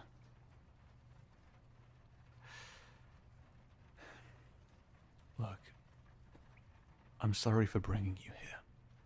I was always going to let I'm sorry for bringing you here. Yep, I blew right into the mic there. Sorry. I was always going to let you go as long as you weren't involved. And I mean it when I say I'm good with lies. I believe you. It's just... vampires typically aren't this forthcoming. He's not used to vampires acting like this. Which of you all thought of which friend you have IRL who would have done that for you? I could have named a friend IRL, but that's kind of like the thing I like thinking about. Like, how would you live in a world where this sort of stuff is real? How would you act if a friend of yours said, by the way, I'm a vampire. I'm still me. I'm not going to lose, like, control or anything, but I need human blood to survive. I wouldn't have a problem with that person. And if that person turned up disheveled and concerned, kind of like we heard with the werewolf audio, I was like, I need blood. I'm in trouble. I'd offer. Yeah, it hurt. It's not something that I'd want to go through, but I have an excess of what keeps this person alive. I'm anemic. Okay, that's fair. You put a lot of thought into what listener would be saying. Is there any chance you could play listener with one of the audios and have a full conversation with yourself? Not off the cuff. Like, there's one or two lines like this where I could fill in. Just like a joke, but not from memory, really. And I have an idea of the kind of thing that the listener would say, but not the exact words, usually. But I try to keep in mind what the person listening is likely to react with, along with how I need to push the story. Because you don't want, like, the listener character, you want the speaker character to react to the listener character saying something that the actual audience would never think to say. Yeah, hunters aren't usually this open-minded either. What a pair we are, eh? Geez, you don't have to walk me home. Fly away. Oh, we got to that line, sorry. This is a very different dynamic from the start, where you wake up tied to a chair in ropes, and then it flips where you're pinning the hunter down, and now just sitting next to each other chatting, just like both sitting on the floor. You probably I imagine myself like legs held closer with my arms around my legs, like, hey, we just chat. Very different dynamic from this point, so the two characters are talking very differently with one another. Would you be opposed to someone else reacting as a listener? Go ahead. That'd be fun if you've got like a strong idea of how you think that the listener would react, like what words they say exactly. That sounds fun. Minded either. What a pair we are, eh? Geez, you don't have to walk me home. Fly away, bat. That was just like a quip, like, you're a vampire, so he'll call you bat and tell you to fly away. He's not talking literally. Vampires in this world, if they're high enough level, if they're old enough, do have the ability to turn into a swarm of bats to fly. So Raban, the old vampire, does do that at some point. But Bat is kind of young enough. David wasn't saying Bat as a nickname. He was kind of more making a quip. But people really liked this and latched onto that, and that's why the listener is called Bats now. It wasn't intended that way, but I really liked how it sounded. Fine, guess I can't stop you. Thanks. Fucking weird way of getting someone to trust you.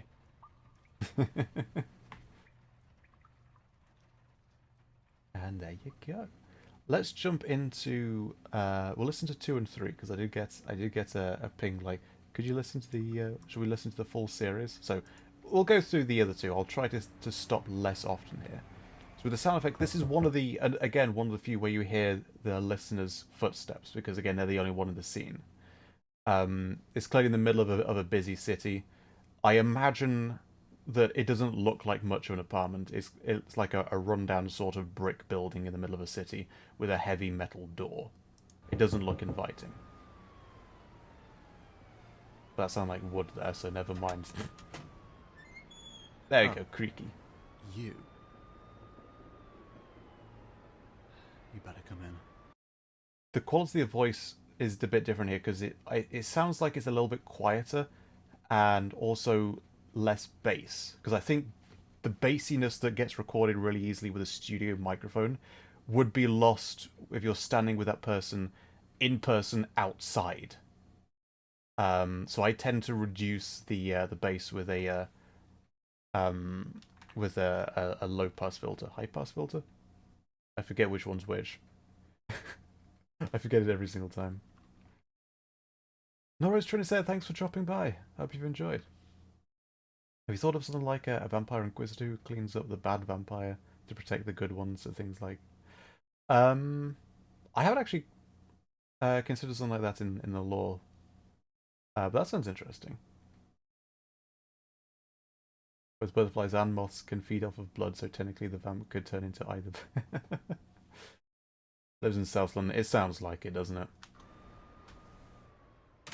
You'll hear the voice Now, a bit clearer with a bit more bass there. you mind telling me just how the hell you found this place? I think I grabbed my own shirt and then slammed my arm into my chest there for that. I think that was... I don't think any of that was sound effect. I think that was all Foley with my, like, grab, that kind of thing. Listen again. Now, Yeah. you mind telling me just how the hell you found this place? Oh, it smells like me, does it?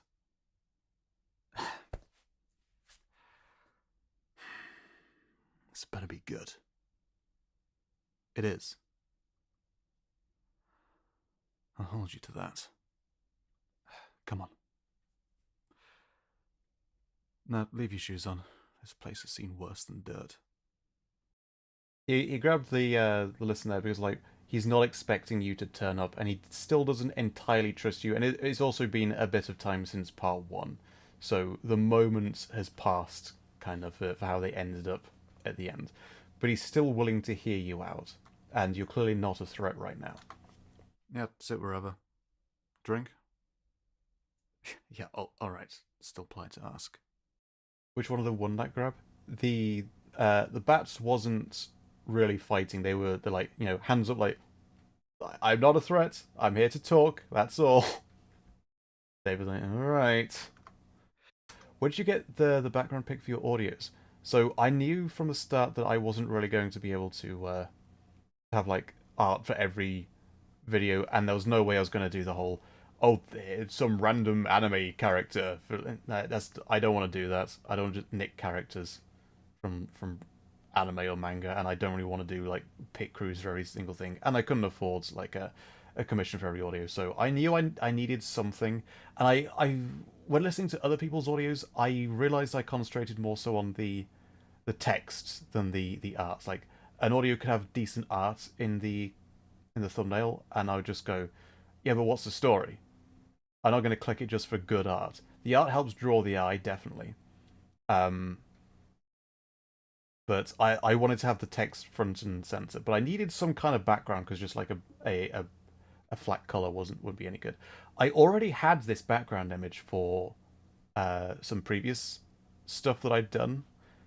And it was like an open license. So I have full, like, commercial license to do whatever I want with this picture.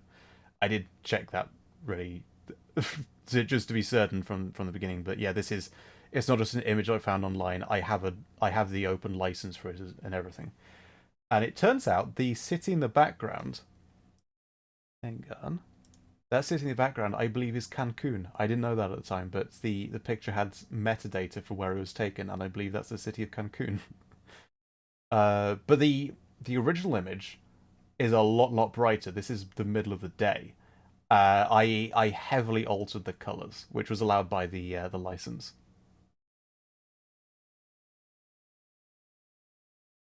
There you go.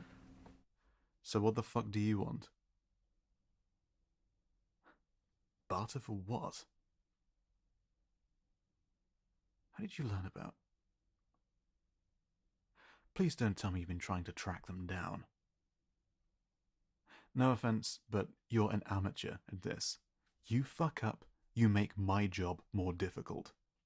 Put yourself in danger too. Kind of speaking as a as an IT specialist there. Don't do stuff if you don't know what you're doing.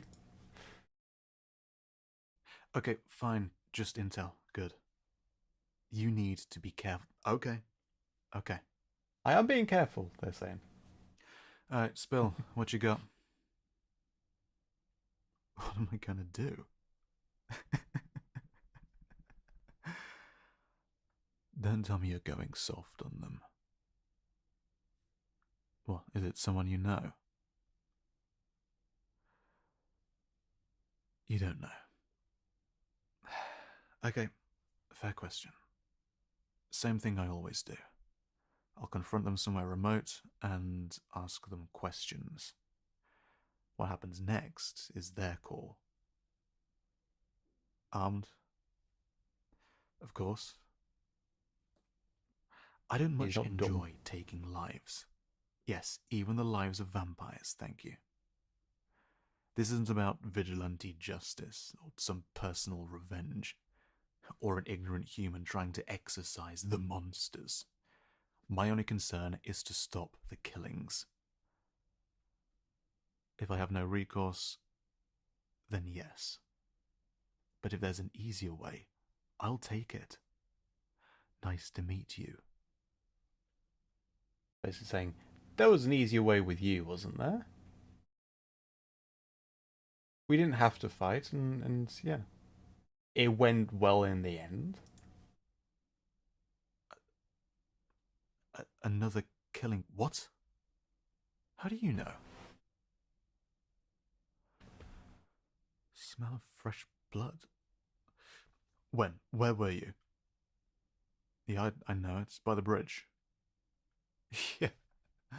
Yeah, how many blocks of flats are there? Too many to make this easy.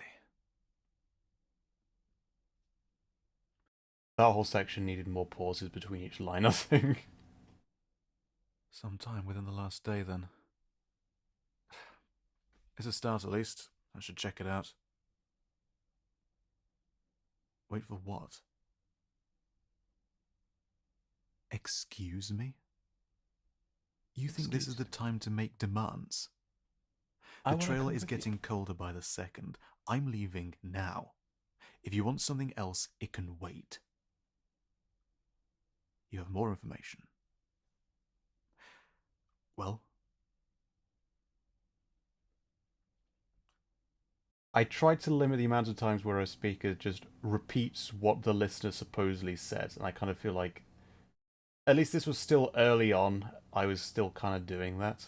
But I try not to do that as often now.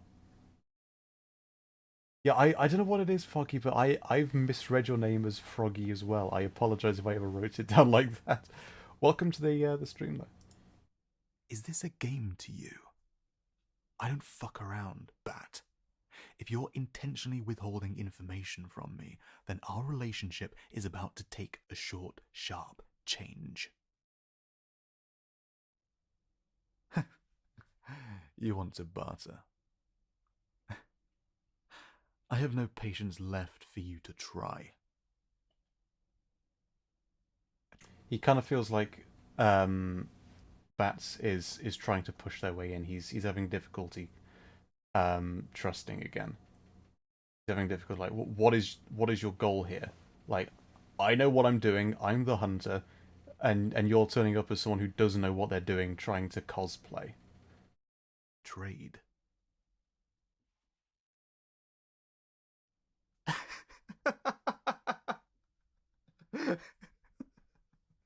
Information for blood. Are you joking right now? Oh, very serious indeed. What happened to your blood bank? Your friend. Spread out your feedings, okay.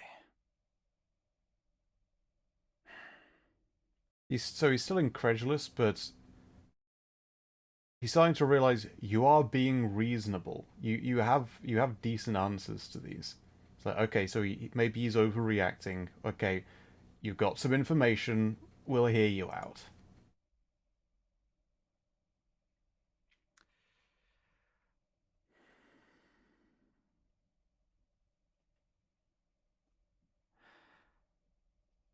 Information first. Yes, really. Trust. Right? Still about trust? Information first or no deal. If your intel is shit, I'm walking, and I'll take this as you trying to screw me over. So I'd think very hard if I were you about what is so important you think you can trade for it. Basically, are you sure? I think it's perfectly fair. Maybe you've forgotten how it feels to be human. You're asking for a lot in return for information you have no right to withhold.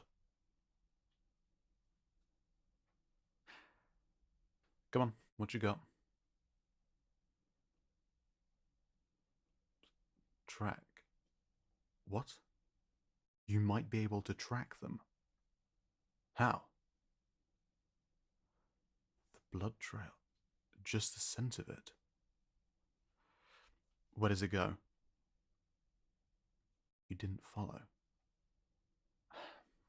You came to get me first. All right. Smart move. I'll give you that. He's realizing he's underestimated how useful a friendly vampire would be for these kinds of things. Since I don't get to speak frankly very often, are all your senses, little heightened, but the smell of blood in particular, I see. Which direction do they go? Under the bridge, away from the open. If we're lucky, our friend might have decided to take their time. Oh, thank you, Star. Everyone here is amazing. I love seeing what people think. Just like seeing people chatting. It is so cool. So I'm not the one that built the community. The community is built by the people in it. So thank you all. We're both going, you and I. We have a killer to stop.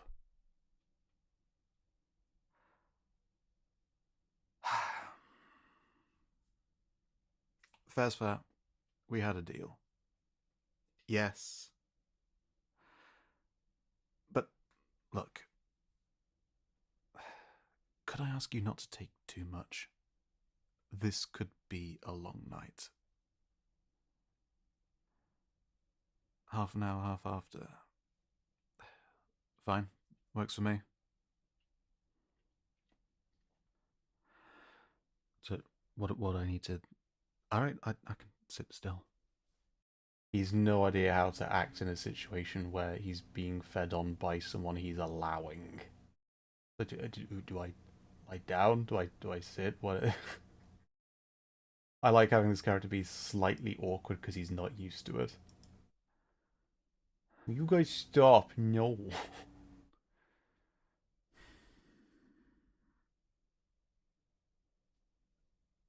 You ready for more blood?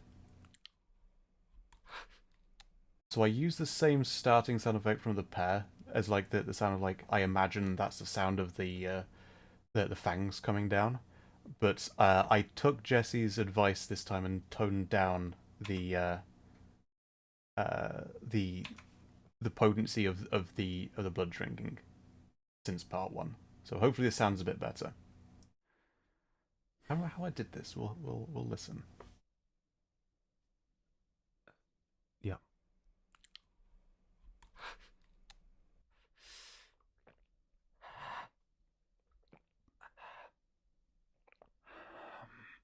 The first bite hurts. Ah, yeah. So it's instead of like sucking on a pear, this time I think I just had some tea. I think I was literally just drinking tea, and seeing if I could drink tea really, really slowly in tiny gulps, just really small amounts each time. But you can't breathe in or out while recording something like that, otherwise it would pick up on the microphone. Same with the pair, like you can't let any breathing sounds pick up. So I kind of like held my breath and then tried to drink small amounts of tea really slowly, for as long as I could before I had to stop to breathe. I went with tea rather than water because you can hear the difference between hot liquid and cold liquid. If you like, you can tell the difference when running the hot tap and the cold tap. So I thought, well, blood is going to be hot, so I'll drink a hot drink. What type of tea? Just English black tea.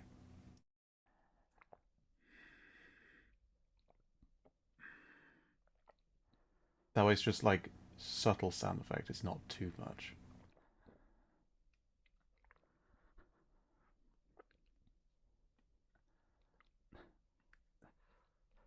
I am being still.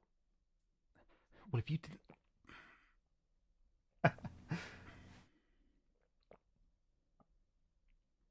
Okay, listen, like fidgeting too much. I'm being still. And clearly, he was pushed down a bit when he starts to interject.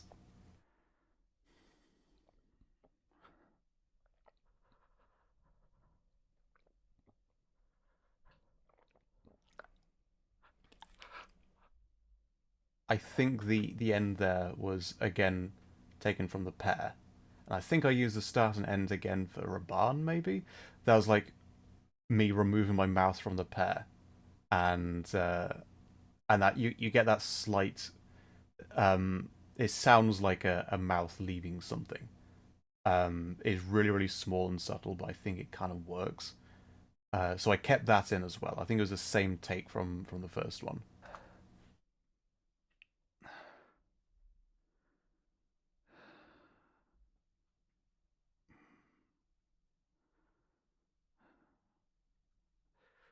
Yeah. You got any gauze? No, I can do it. I can.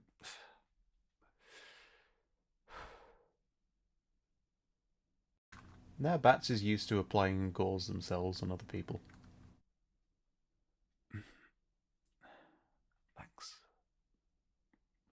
Jesse, what? Pears are good.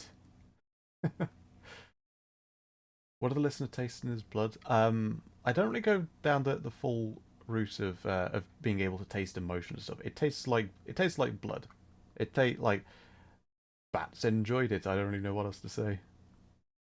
I didn't want to lean too much into um, oh, it tastes like this emotion and that emotion, etc. That's what you're going for. No, I'm fine. Just adrenaline.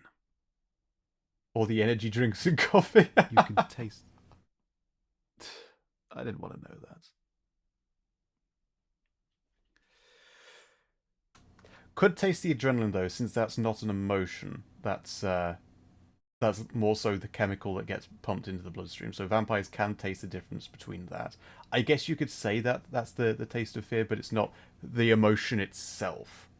If someone drinks a lot of alcohol, then the vampire would be able to taste that too. But it's not like they taste the emotion of it. They taste what's in the bloodstream. I'm fine. It's not that bad.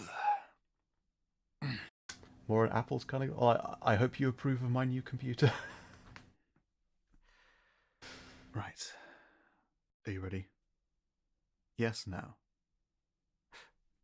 The first, you found the hunter's safe house. You want to see the tools of the trade? You could say I have a plan. Let's see if any of them catch your fancy. Come along, Bat. The idea here is that, and we'll see it in part 3, but the point with this is like, do you want to see the tools of trade? Basically, there's a place in this house where he's got all these vampire hunting weapons. Let's see which one you like, and we'll see which one it is in part 3. Well, it's only 10 minutes. Let's jump in and have a listen. Thank you so much to Jesse for appearing in this audio. You did an amazing job.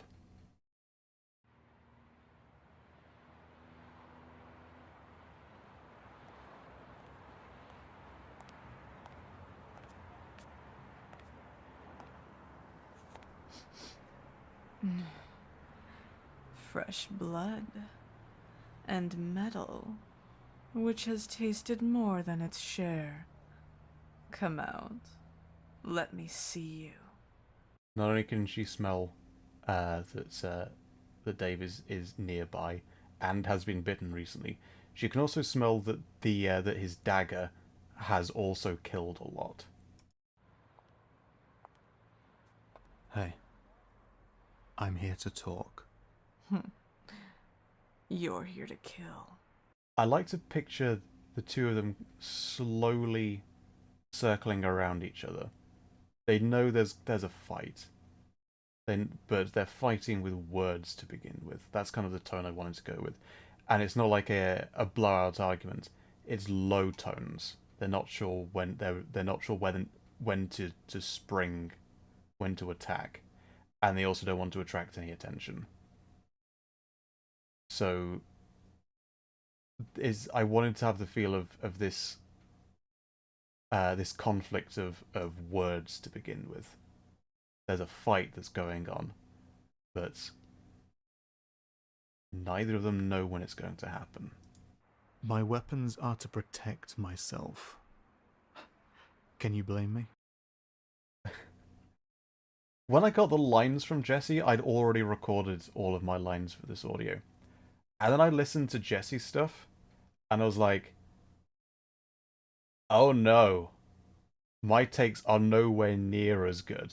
My takes are noticeably lower quality, so I re-recorded this entire audio, I think apart from the last 2 or 3 minutes. I had to re-record all my stuff again because I was like, Jesse's stuff's too good. I need to keep up, otherwise it's going to be obviously different in quality. Can you eye? It helps we have the same microphone as well. That remains to be seen. Quite so. 4 dead that I know of. Care to explain? I hunger. I'd call that gluttony. I call it survival. You think you can't survive without killing? Tell me, Hunter, had you never taken a life, would you be standing here today? Category error. Had I not killed, I'd have been killed. That's different. You are terribly naive. You avoided the question. I take what I need.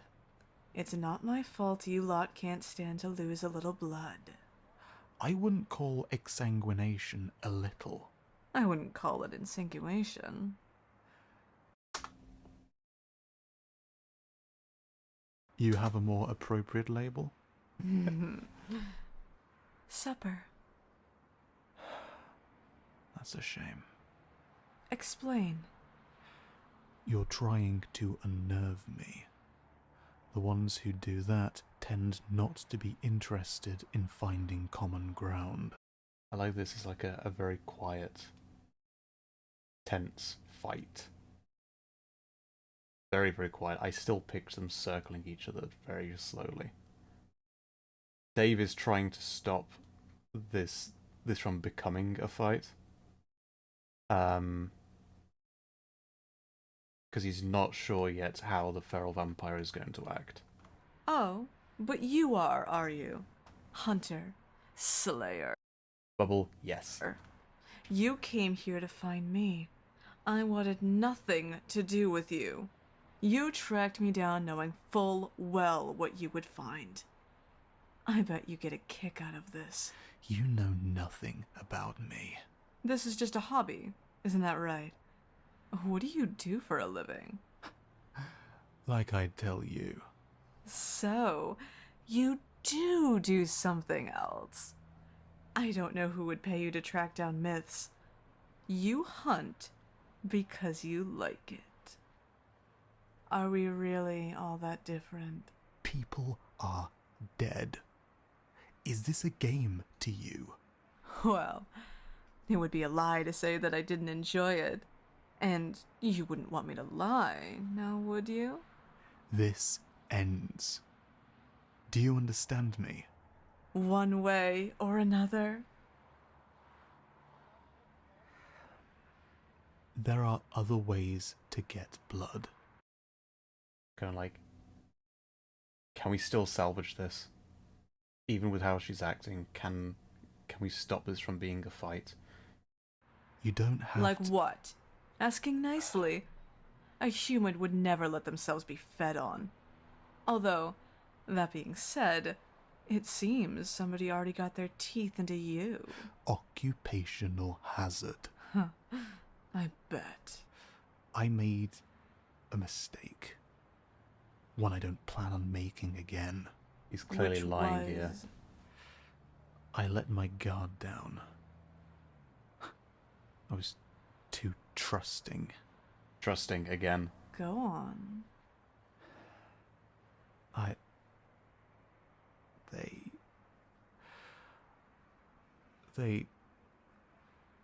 had them tied down. I wanted to know about the people that they had killed. They said that they knew the right things to say. Had me convinced. So I let them go. They were stronger than they looked. What happened to them? What do you think? Did they take much? Sounds like the feral is asking slightly more concerned questions, like, where is this going? Felt like it. I'm sorry. Yeah. I'm sorry. You're utterly naive. Come on. The hunter turns up in a leather coat, stake strapped to his waist. You've been watching too many films. In how the very slow pace of the footsteps there. Stake strapped to his waist. You've been watching too many films. Last thing someone like you would expect is for the vampire to have a taser. Last thing anyone expects, really.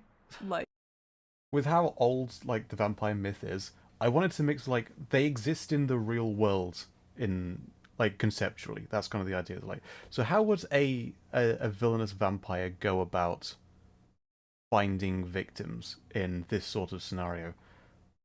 Tasers, surely. Who would expect that? literally, the last thing. You're stuck in the Dark Ages, Helsing. So scared of the shadows. Never even crossed your mind that the monster might be smarter than you. Never... what is... Oh, you've got to be kidding me. I think that you'll if you've seen like the current banner, this is something I was going off of.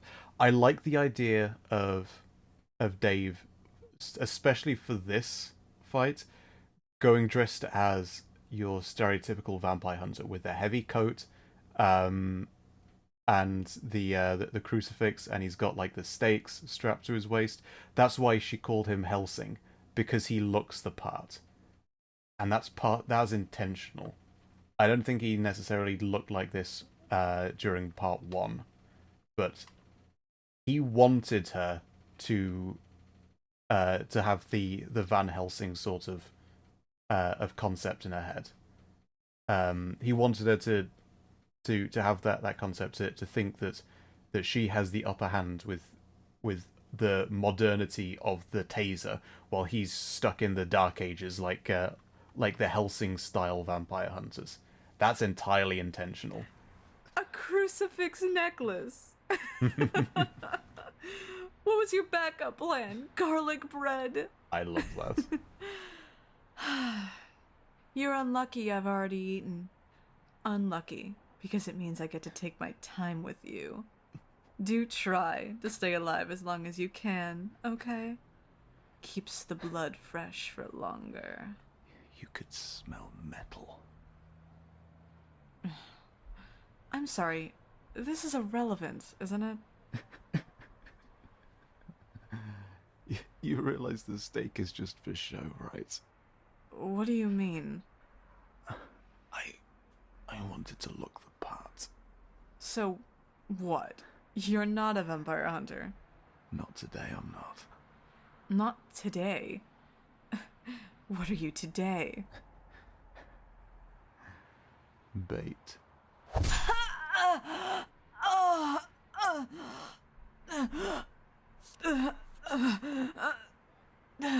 What? How did...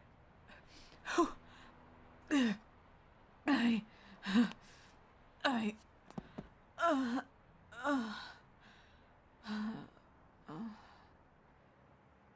Masterful acting. Masterful.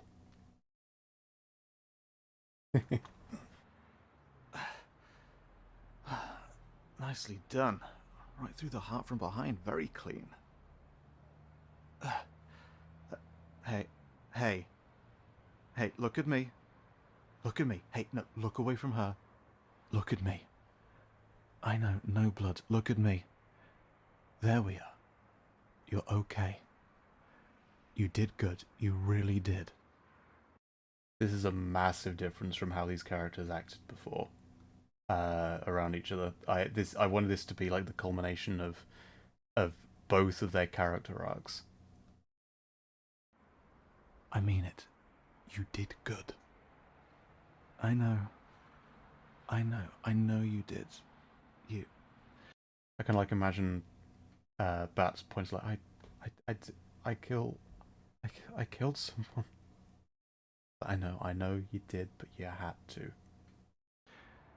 She needed to be stopped. You know that. There was no other way. She made her choice. We made ours. Yeah? Yeah? No, look at me.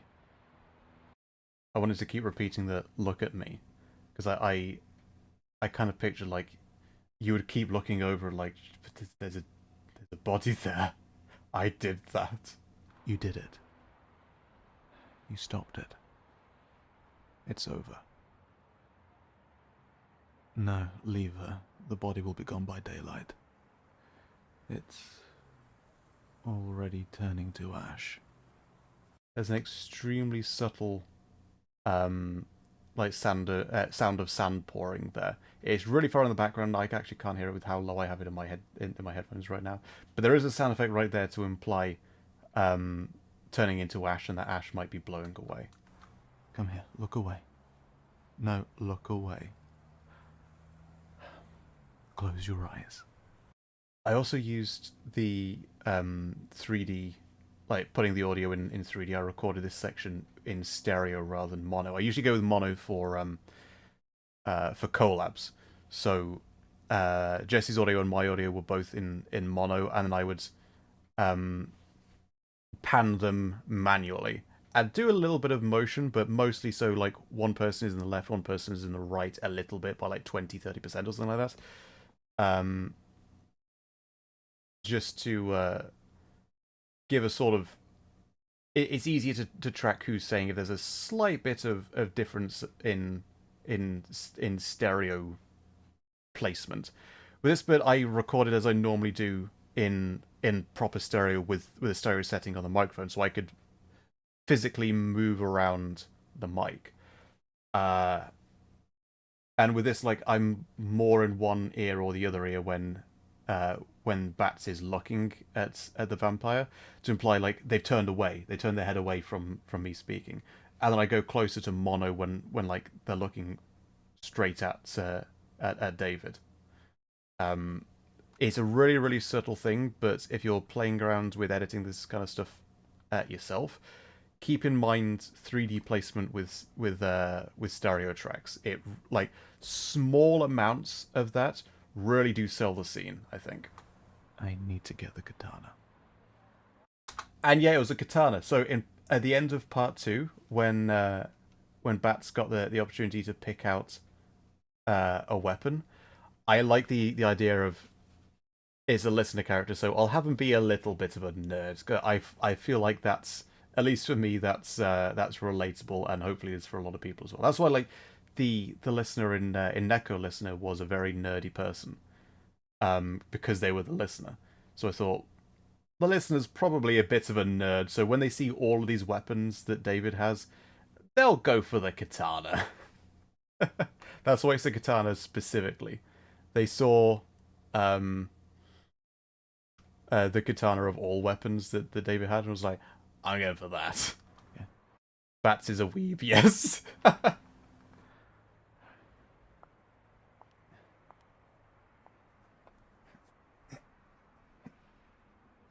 So all this is happening in the left ear because Bats hasn't turned to watch. They are looking away right now. Keep your eyes closed. I'm just going to put it back in your scabbard.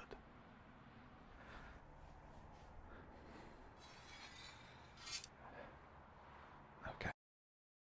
That's kind of a big show of trust where you standing there with your eyes closed and someone is standing right in front of you with a drawn sword and they're close enough to whisper it with you.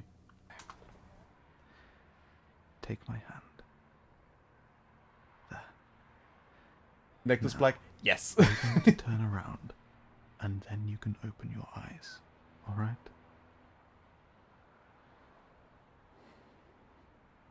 This is a side of Bats that David never expected to see, and a side of David that I don't think we expected to see. Okay, you're good. No, don't look around. Come on, let's just walk. Sound good? You live nearby, don't you? Yeah? Which weapons are available? Did anyone see that Adventure Time episode where there was Margaret and who was it?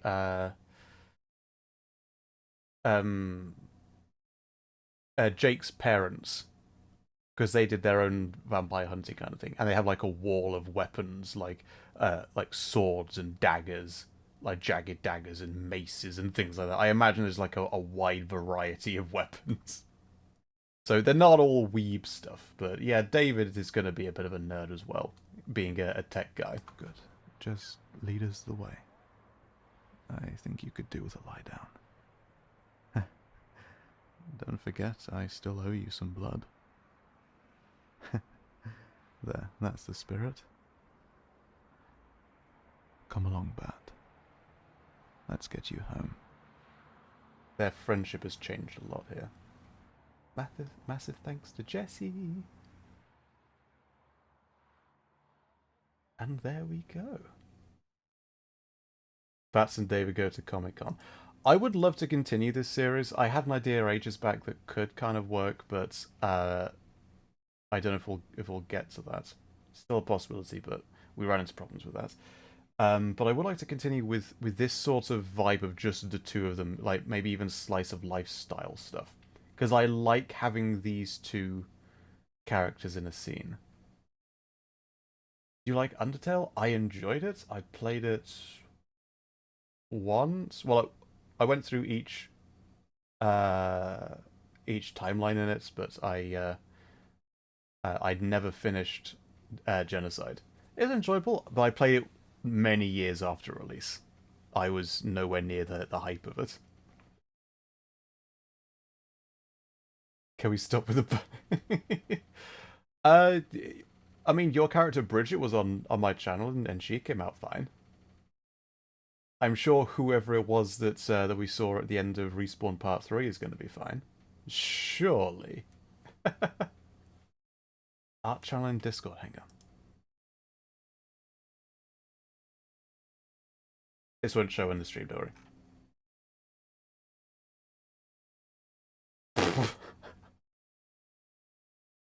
Oh my gosh, Gracie's. That's amazing. If you are over 18, the server is linked below. If you are under, keep in mind the server is 18 plus. so you'll only have access to the announcements channel. But if you are over 18, feel free to drop by the server link below. Okay, so that was the Vampire Hunter series, which I would like to get back to again. Like I say, they were a fun pair of characters. And I just like having the two of them in a scene. That's really it, more so than a particular conflict or story. I just want to see these two in a scene together. Because that was quite fun. Right. We have 3 more suggestions, but we have been streaming for 2.5 hours, so I'm not sure we'll get to all of them. We can do another one of these at some point if people will be interested. They were roommates. Okay, I like doing a lot of platonic stuff on this channel, but with these characters and a few other characters, I like leaving it open to interpretation. I don't want to ever confirm that there's anything romantic going on between David and Bats, nor do I ever want to say, no, it absolutely isn't, there's nothing going on here. I love that it's open to interpretation. I love that it's something that some people read into it, and some people don't, and I would love to keep that. Like, you can interpret it as, like, you could ship these two characters. You can interpret it as like there's something more going on between them. You could also interpret it as they're just platonic friends. And I like that it's open. With some characters, like with Jackson, it's stated outright that there's nothing going on between them. That the listener was just trying to provide energy for an incubus, shall we say? But there's nothing romantic going on with that. And with a bunch of other characters, especially with Mitch, there's no chance of something like that happening. But with a select few characters, especially with the Vampire Hunter series, and to a lesser extent, but it's interesting to see people ship them in the Alien Abduction series. I like that it's open to interpretation. If you interpret it that way, that there's shipping going on, go for it. That is so cool. But at the same time, I love that people appreciate that we don't have to have romantic stuff going on in every audio. There's a lot of romantic stuff in the audio RP niche. And like I stopped paying attention to my watch later list because the vast majority of it is romantic stuff. And I was like, okay, this is interesting. I like that. And then I go through to listen to stuff, and I'm just like, I'm not in the mood for it. I just wanted a friendly audio, and there's not many of those. They are fun to find. But yeah, with these characters especially, I love that people take that interpretation. Favorite ship. Well done. Well done. Okay, so I don't think we'll have time to go through all the audios that were suggested. We have 3 suggestions remaining. We have the Incubus series, which is just like Incubus Part 1. That was the first audio I ever did for this channel. Kiwi suggested the Kitsune series, or at least episode 1 as well. I like that with this, we went through the entire series for Vampire Hunter, so maybe we could save both of those for another time. Like next time we do this director's commentary thing, if you enjoyed this and would like to see another one of those. The third suggestion was the Moth listener, and that's a one-shot. So I feel like since we've got time for one more audio, shall we listen to the Moth listener audio to wrap up this stream? What do you reckon? I'll let chat catch up because we're a little bit behind.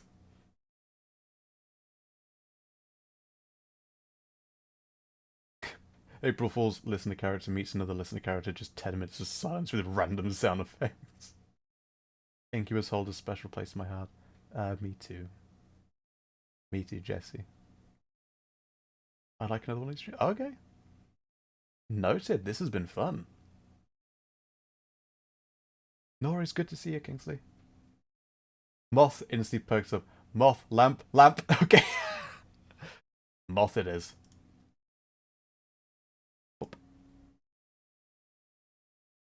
Actually, we'll go with playlists. Because it's in one-shots. Here we go. By the way, the way that this channel is laid out, normally this only shows one of them. Why does it show two? Live now? Okay, I'll sort that out later. All the main series are up here, separated by playlists. And we have collections by genre, if you want audios where it's not human, etc. These are collections of stuff by genre rather than by series, which helps with some of these one-shots. And then we've got the one-shots, and the live streams will all go here. Collabs that I've appeared in, which I haven't updated for a while. I'm behind on this. I need to update this. And then friends of the channel. So, researcher questions a moth person. Yeah, Jesse and I we met in YouTube comments, and Jesse was like, "Hey, I'm here if you want to do a collab." I was like, "Oh, I know you." So Jesse was like, "Senpai noticed me," and I was like, "Oh, Senpai noticed me," because I was already a fan of Jesse by that point, and that's how we met. As a certified Moth of the chat, I would very much like to listen to the Moth audio. Have you listened to it before, by the way? As speaking as a Moth. It's cool if you say no. Like, no one has to listen to all the stuff on the channel. Just purely curious. What about a video of David checking up on bats? To see how they're doing after the whole thing that happened. I kind of feel like it's been a while since part 3, so I don't know if we need to do one that's immediately afterward, but that would be sweet. I feel like maybe we can fill that in and just go to a different scenario where the two of them in the same room. Maybe reference it though, but yeah. Oh, thanks, Purple. I appreciate it.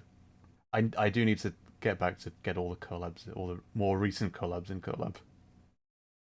Oh, fair enough, Moth. All right. So to close out the stream, researcher questions a moth person. There's a fair few things I can say on this. Ooh. If you go to coffee. Actual link in card, because the coffee is linked here as well. Posts. There is a post on Moth Listener if you're interested. I did do a write-up on this. I might be repeating some of this by memory, but if you're interested, there's this on the coffee, and a whole bunch of other write-ups as well. Here's the more recent stuff about the Mac, but going back before that, there's a bunch of write-ups on various series if you're interested in any of them. And all of these write-ups are freely available to everyone. They're not paywalled, so you don't need to donate to the coffee if you want to read them. But if you're interested, bit of behind the scenes and like my thought process on there. But we'll listen live here, and I might repeat a few things. Let's begin.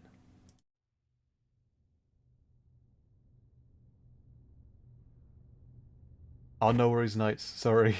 Yeah, it might not be for everyone, so if you want to dip out, no worries. Thank you so much for dropping by, and I hope you've enjoyed up until now.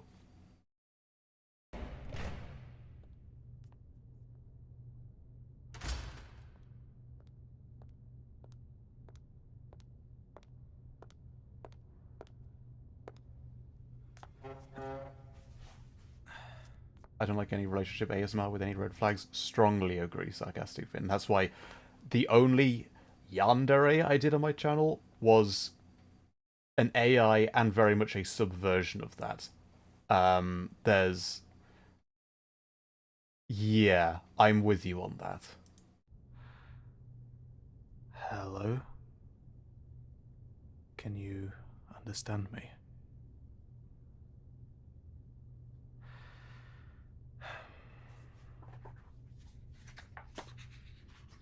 I did have a book in front of me to page through there. Subject ID 00352, time code 950909, 950909, 9th of September 1995. This episode is set in the past. 0459. 0459. It's 5 in the morning. Subject has been held in isolation for the 6 hours it has been in our care. Interview 1 with subject conducted by Dr. Foreman. That's not an Easter egg. A lot of people in the comments were asking if Dr. Foreman was an Easter egg. I can't see it right now, but they are there. And no, it's not. Not an Easter egg at all. It's from House MD, I think. But yeah, it wasn't Easter egg at all. I just needed a name of some description. I got Eric from it was just a name that I'd come across recently and was like, that'll do. It's just the first thing that came to mind. Eric, why not? And the surname Foreman came from 1960s Doctor Who, because in the first episode the TARDIS was in a junkyard owned by I.M. Foreman, and I.M. was it? I something. And the Doctor was originally referred to as Dr. Foreman in episode 1 or 2. And his granddaughter also took her surname from the junkyard. She was Susan Foreman. So I needed a Dr. Foreman. There we go. So, entirely a coincidence. I wish I'd given him a different name. I just didn't Google it. I didn't think that it would be a common name from a TV show. That was not intentional. Can you understand me? Did you remember what the book was? I think it was the art book from Metroid Dread. Like, I got the Metroid Dread special edition, and that was recent at this time. So I think I just leafed through the art book for that. Despite no verbal response, the subject's eyes are following me in a way that... Favorite Doctor? Either Eccleston or Tennant. I'm a big Doctor Who fan.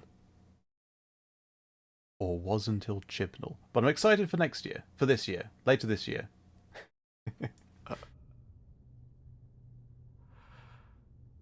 You understand me? That's a nod. Yes, you understand?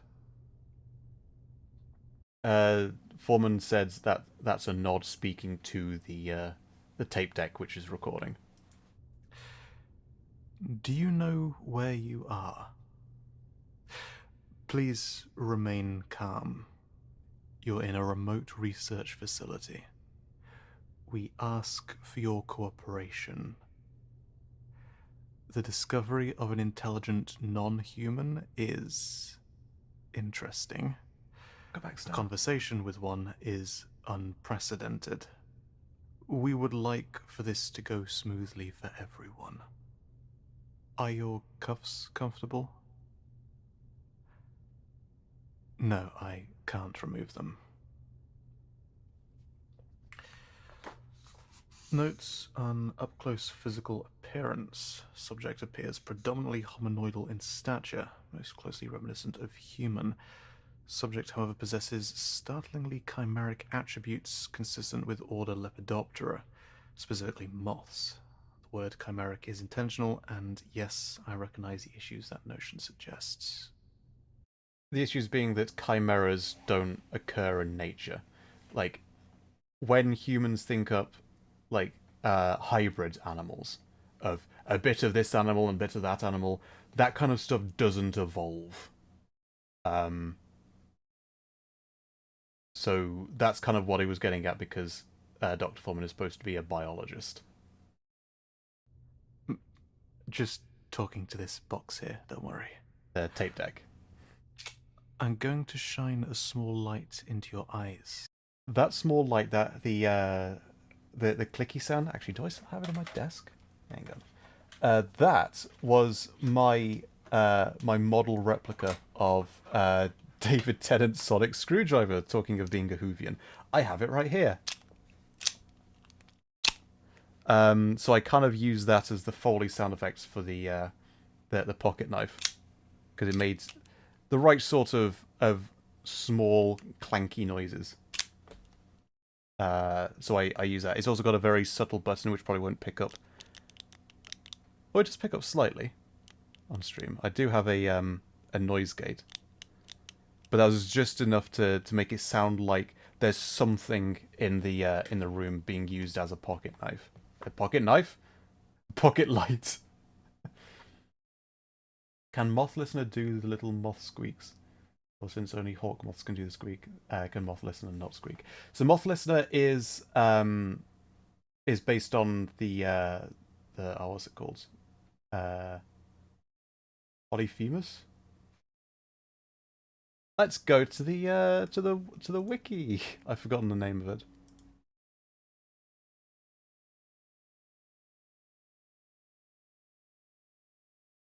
Polyphemus moth, yeah. So it's not a hawk moth. I guess that they could well make like sort of mothy squeaks, but they speak like English, same as the other demi-humans in Mitch's world. Okay. It's not very bright. Try to keep your eyes open and follow it if you can. Okay. Moved around the mic here, so if you've got headphones on, you'll be able to hear it. Huh. I am looking at a being that is human in shape, yet distinctly not. The eyes are larger, with white pupils, and the sclera is completely black. I loved how that Foley sounded. That's kind of the purpose of the wiki. I needed to write down all my notes for myself to keep the stories like straight, so I know what it is. And it's just like, well, if I'm writing it down, I might as well put it somewhere that's public. Feathered Heterocera antennae and patches of dense fur on the upper arms. Heterocera antennae are the sort of feathered ones, like without a bulb at the top. And I believe that's a kind of antennae that Polyphemus moths have. The limbs turn chitinous in appearance around the joints. Most startling are the great wings that erupt from the upper back. Subject was reportedly able to fly during the initial encounter.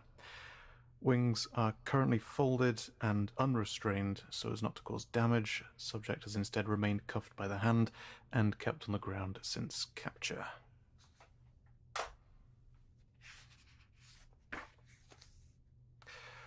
Alright. Do you have a name? Graham. No name. Any reason for that? Sorry. I see.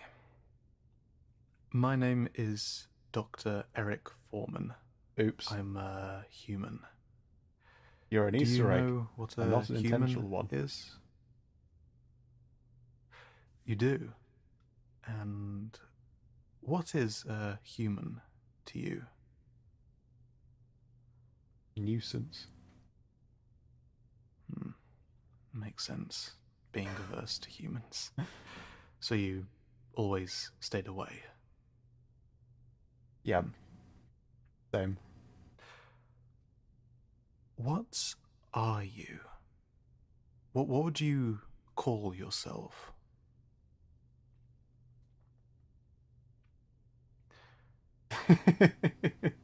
I see. Just a moth?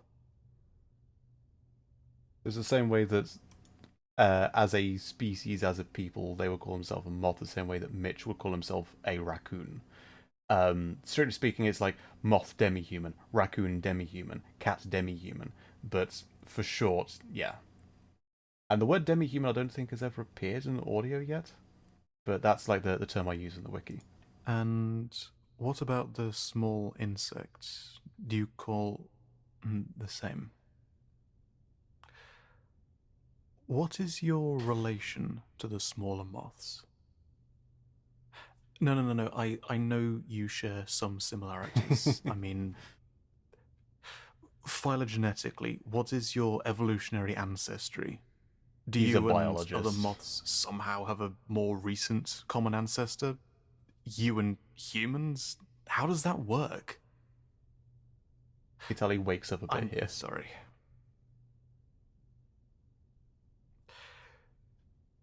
You represent a complete breakdown of our modern understanding of biology. Something like you is impossible. Yeah, a half mammal, half insect animal would never evolve. That just doesn't happen in nature. I realized that I wanted to have an explanation for where these demi-humans come from. And an audio like the Raccoon series with Mitch is not the right time to explore that. That's not what Mitch's series is for. That's not what his character is about. There's no point in having Mitch in this sort of scenario where someone's questioning the deep lore of the series. Norris Primus, thanks for dropping by. So that's kind of the purpose of this audio. I wanted to explore the deeper lore, and for that I needed a new character whose purpose was to be the catalyst for that conversation. And that's what the Moth started as. But we'll get back to that. Anyone ever told you your laugh is really great? I'm actually really insecure about how my laugh sounds. I've done the whole, like, when I've needed a character to laugh, I do a bunch of takes to try and find one that doesn't sound bad. But thank you. That means a lot, thank you. Or should be. But from the things we've... Were you made? Where are you from? Did you come from a lab? Just Genetically engineered? the woods. Just the woods. You remember anything before? And you've always lived there?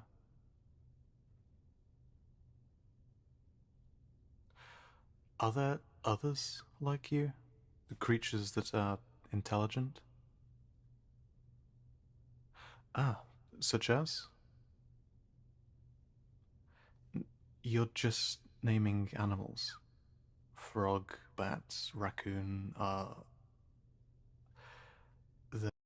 Yeah, raccoon was intentional. they're like you, aren't they? They're chimeric anthropoids. They're part human, part something else. Demi-human chimeric anthropoids. Chimera as in, like, a hybrid creature. Anthropoid being to do with humans. Human shape hybrids. Chimeric anthropoids. He's such a wordy scientist type. He was a lot of fun to write. Right? Not necessarily the same words. And also, the Werewolf audio takes place in the modern day, whereas this takes place 25 years ago. This keeps happening. Gotta be coming from somewhere. They can't just...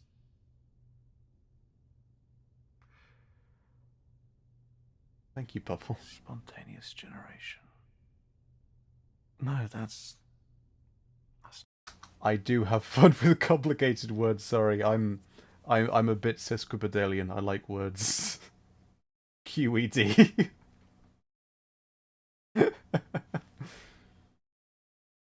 possible. There's no way a population could have emerged fully formed without prior... Spontaneous generation, by the way, isn't a term that I came up with. That is something that was posited in biology many centuries ago. I think he talks about it in a bit more detail shortly, but I felt it was important to have something like that for a character who's a biologist to talk about. Hold on.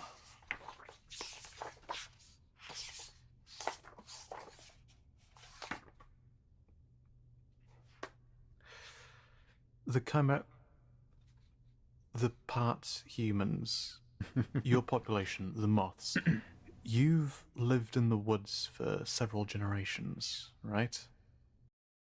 How would you feel if one of your listeners made a response sort of audio, one where they literally play the listener character and are talking to your character? If it's a sort of like, hey, here's the thing that I did for fun, as like I enjoyed the audio and here's something I did, that sounds fun. If it's someone as a VA putting that up as their own audio, which I don't think is what you're asking, but that kind of thing would be slightly different, I guess. But yeah, just as like uh, a fan work, I guess. Yeah, that'd be fun.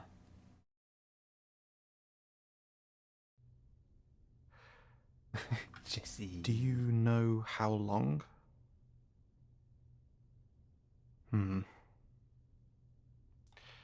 Then, of the people who live there, which species was the most recent?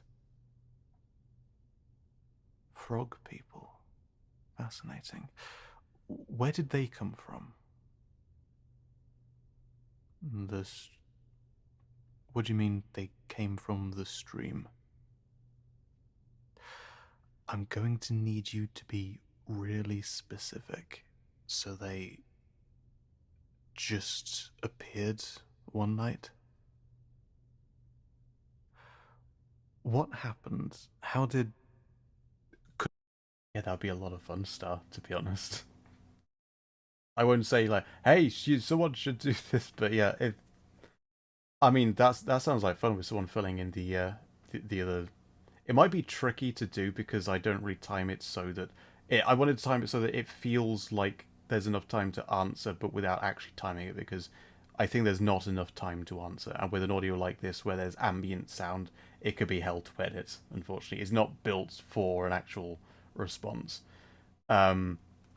But yeah, the option, the ability is there. That could be fun. But they have just got there when you Want to were meet the asleep. frog peoples, yeah. Of course, nocturnal. So they were just there one moment. Did anything else happen? Was there anything else out of the normal? The problem with this, because the Moth character was built to be a catalyst for this scene, it very quickly becomes about the lore, and we very quickly lose the focus on you're a moth person,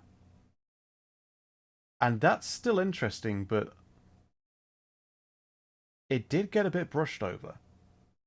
So I want to do a follow-up with this listener, not the same speaker, but the same listener. And I don't know when we'll be able to get to that, but there will be a follow-up to this where we can focus more on the listener being a moth, because I was taken aback by how many people liked this audio for being the moth. And yeah, it's quite fun. So we'll come back to this character. It was a full moon.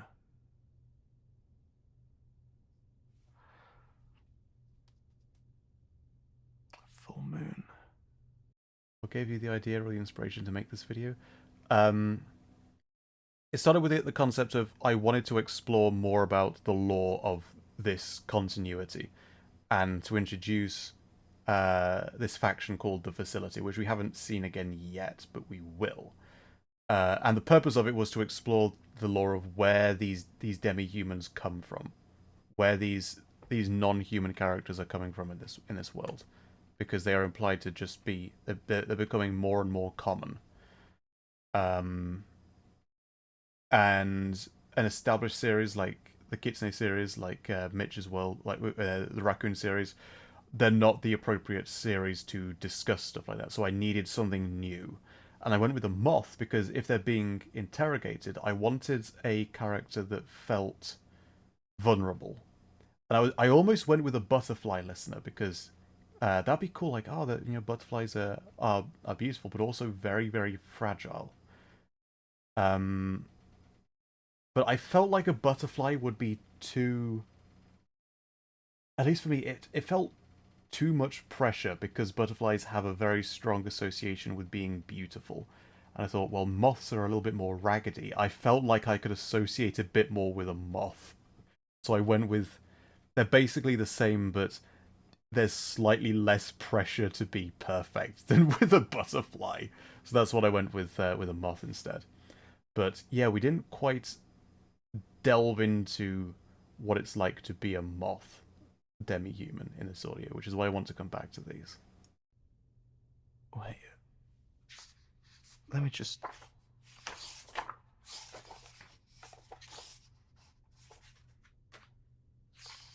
Moths are still very pretty, don't get me wrong. Okay. Subject ID 00024 700201. 7002, so that's the 1970. I did make sure... I'll explain this thought in a moment. Yeah, lycanthrope attack on... Yeah, full moon. All of the upcoming dates I checked fell on the night of a full moon. I found a site that lists all of the full moons for going back centuries. I made sure that I was naming dates that were genuine full moons.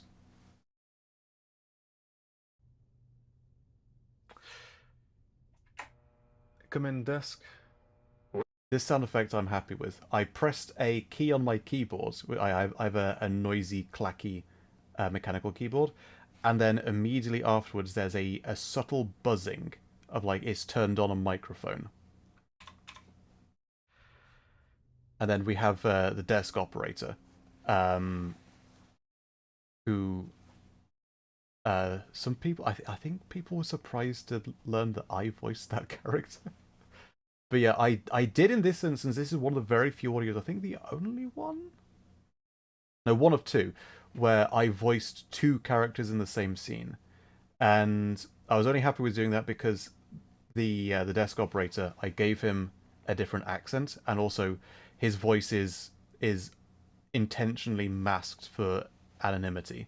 In a similar way, I was going for the same sort of effect as Hudson in COD Black Ops 1. Yeah, full moon.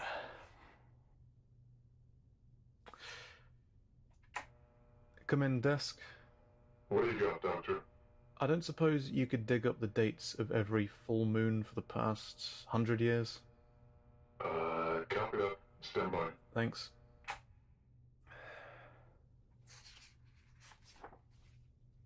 I'm glad you enjoy it, Friendly Moth.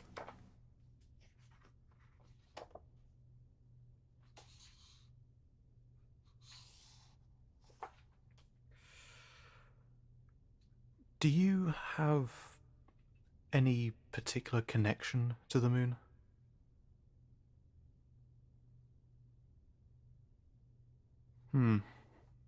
Well, yeah. Humans are similar. We find it beautiful too.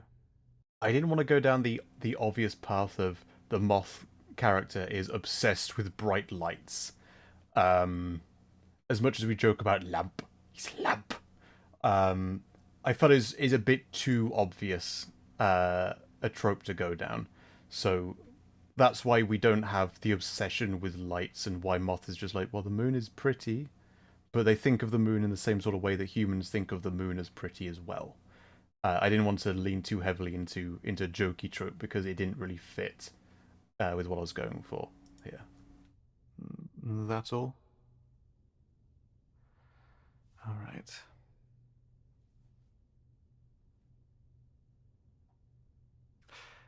How do you feel about light in general? I had to reference You it though. didn't seem unduly affected by the pen light. No, never mind. Just a thought. They're still sapiens. They're still How moderately can- more in control of themselves than a regular insect moth is. So they're not like, lamp, must get to the lamp. It's not quite like that. I had to reference it because there was the expectation of it, but it didn't quite work to lean into it, so I thought I'd let it off. It's the same with all raccoon audios I'd heard up until like when I made Mitch. Every single one of them had the raccoon character have a pile of stuff. Like they would hoard rubbish. They would have a pile that they would protect. And I was like, okay, it's a bit, I get it, it's fine, maybe it's a bit overdone, so I won't do that. So instead I gave Mitch, like, superhuman organizational skills instead. Which I felt like was kind of close-ish, but not the same exact idea again. How long can you stay in the air? I mean, your wings are quite large. While he's waiting for the desk operator to get back with the data, it was an opportunity to ask questions about what it's like to be a moth, because I did recognize at the times, like, we deviated away from what is it like to be a moth to all the serious lore dump stuff. So I wanted to get a bit of that in, but it's still not enough, which is why we are going to see this listener character return at some point with a bit more focus on them and not so much on lore. No, don't try it now. You need to stay restrained. He was interested. The Dr. Foreman was interested in, like, hey, all this wing stuff. Don't fly now. You've got to be restrained. Cause, like, he's still a biologist. He's still interested in this kind of stuff. He wants to ask these questions. He wants to see the moth listener flying around and all that cool stuff. But this is still an interrogation. This is still very seriously important. We're not just gonna like let you go right now. This is important. Yes. We'll remove your cuffs soon. I promise. He's still reasonable. I like having quote-unquote villains, the antagonists, who are reasonable in these sort of situations. I'm not talking like all-encompassing, but yeah, I didn't want to do like the evil cackling. We've captured you. Here's an interrogation. It didn't quite fit what I was going for with this. If the interrogator, quote-unquote, plays nice, then the interrogatee is more likely to be forthcoming with information. And this is an information dump audio. Just hang tight, please. Desk. Go ahead, Doctor. 1987, October 12. When was the last full moon? I had all the dates in American format because I imagine this could be an American-centric country. Facility. So that's why I'm giving the month before the day. I'm giving the year before both as well, so it's set up like that. But that's why he's saying month and day rather than day than month, despite the accent. Wednesday 7th, a few days before. I see. Okay. Unexplained appearance of unknown sapiens with alligator-like features. That's an intended Easter egg. Confused and distressed. 63, March the 10th. Last full moon? Same day, March 10th. Same day. When was it at its peak? Give me 7:48 a.m. UTC. So, 2 hours before sighting.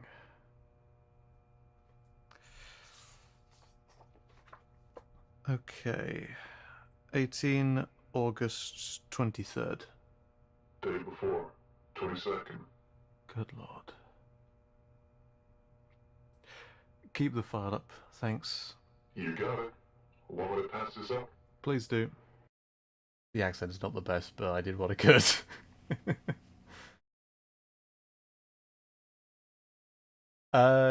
Yeah, the moth listener would definitely have a bit more potency with their sensory apparatus.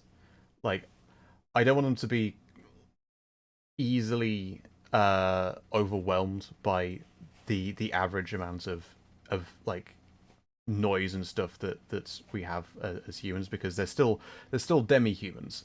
They're still like they have some attributes of the animal that they're chimeric of, but so that's why, like, if there's an Inu character, for instance, they can eat chocolate. Dogs can't, but the dog demi-human can. So it's not like one-to-one with all attributes of the animal that they're chimeric of. That's one thing I absolutely love about your characters. They are reasonable and the stories make sense. It's not hard at all to imagine myself in them despite being fantasy. That is the highest praise I could imagine. Thank you so much. That's exactly what I'm going for. I want these audios to feel like you could imagine yourself being in them. The best stories that I come across from other people make are the ones where after I've finished with the story, I'm still thinking about it. I'm still imagining what it'd be like if I were in that world. Those are the most interesting, I think.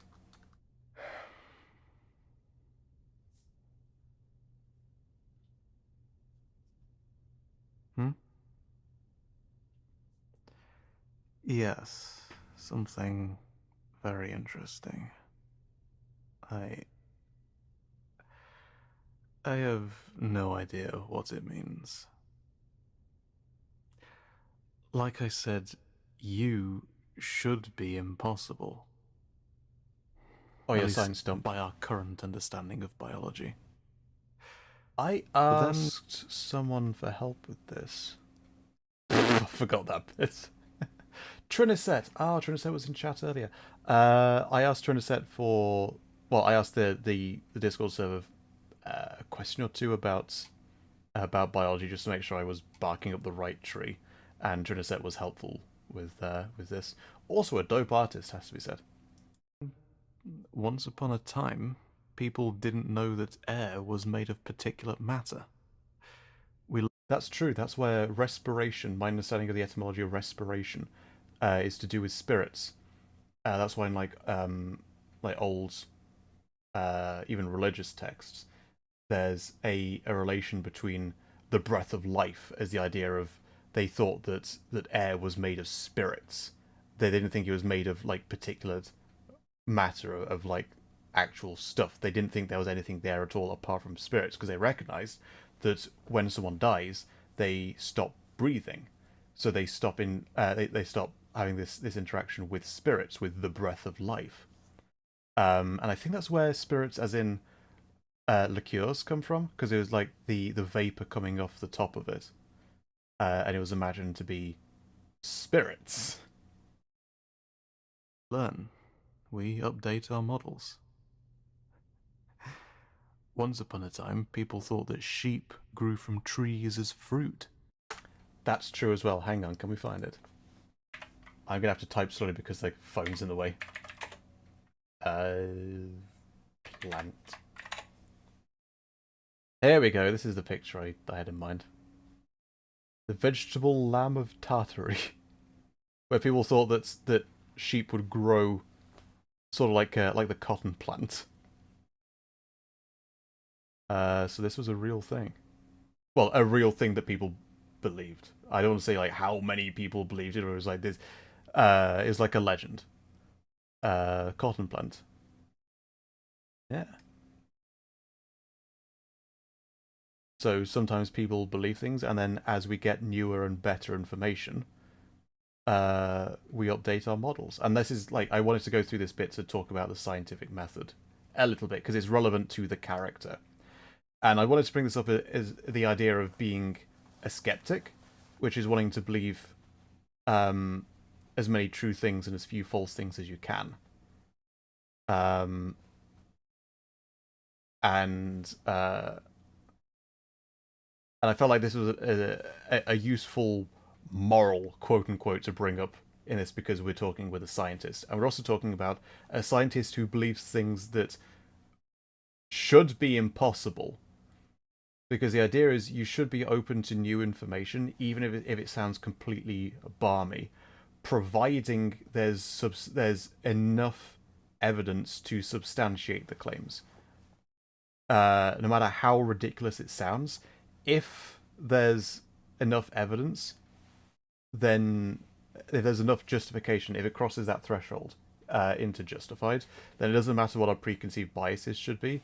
It should be accepted at that point, if it can be substantiated, which in this world, in Mitch's world, these kinds of things can be. Because there were times where there was a time where the most justifiable position was that the Earth was flat, because it looked like it. There was enough evidence to justify that position. But then we got newer and better evidence, and what appeared to be true, what appeared to be so damn intuitive, was thrown out, because intuition is not a pathway to truth. Common sense is decidedly uncommon. You can't just go, well, this is common sense, so we should go with this. Most of science goes against common sense. And this is kind of like a bit of something that I wanted to hint at here. I felt like it was a good moral to talk about, but you don't want to have a moral that's heavy-handed. You want to you don't want to be so heavy-handed that it takes away from the story, because that sucks. But yeah, there's something. I feel like you need to be careful of the message you deliver in a story. This is the thing I'm struggling with something that I'm writing right now. That I think I've just about solved, but it's possible to write a story that you think is good, but if you look at the message that it conveys separate from your intent, if the message that is being conveyed is not not a good message, even if that's not what you intend for it to deliver, that's something you need to be careful of. So I didn't want to go on too much about it. It felt right to talk about skepticism and science here, because this is a science character and we're talking about a world in which these impossible things aren't impossible. So I wanted to mention it briefly, and I'm talking about it a lot more here because this is the deep dive. But yeah, when writing stories like this, be mindful of the message that it's conveying, and if that message is separate from the message that you want to convey.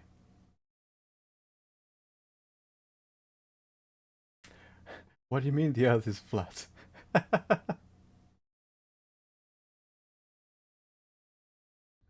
True story.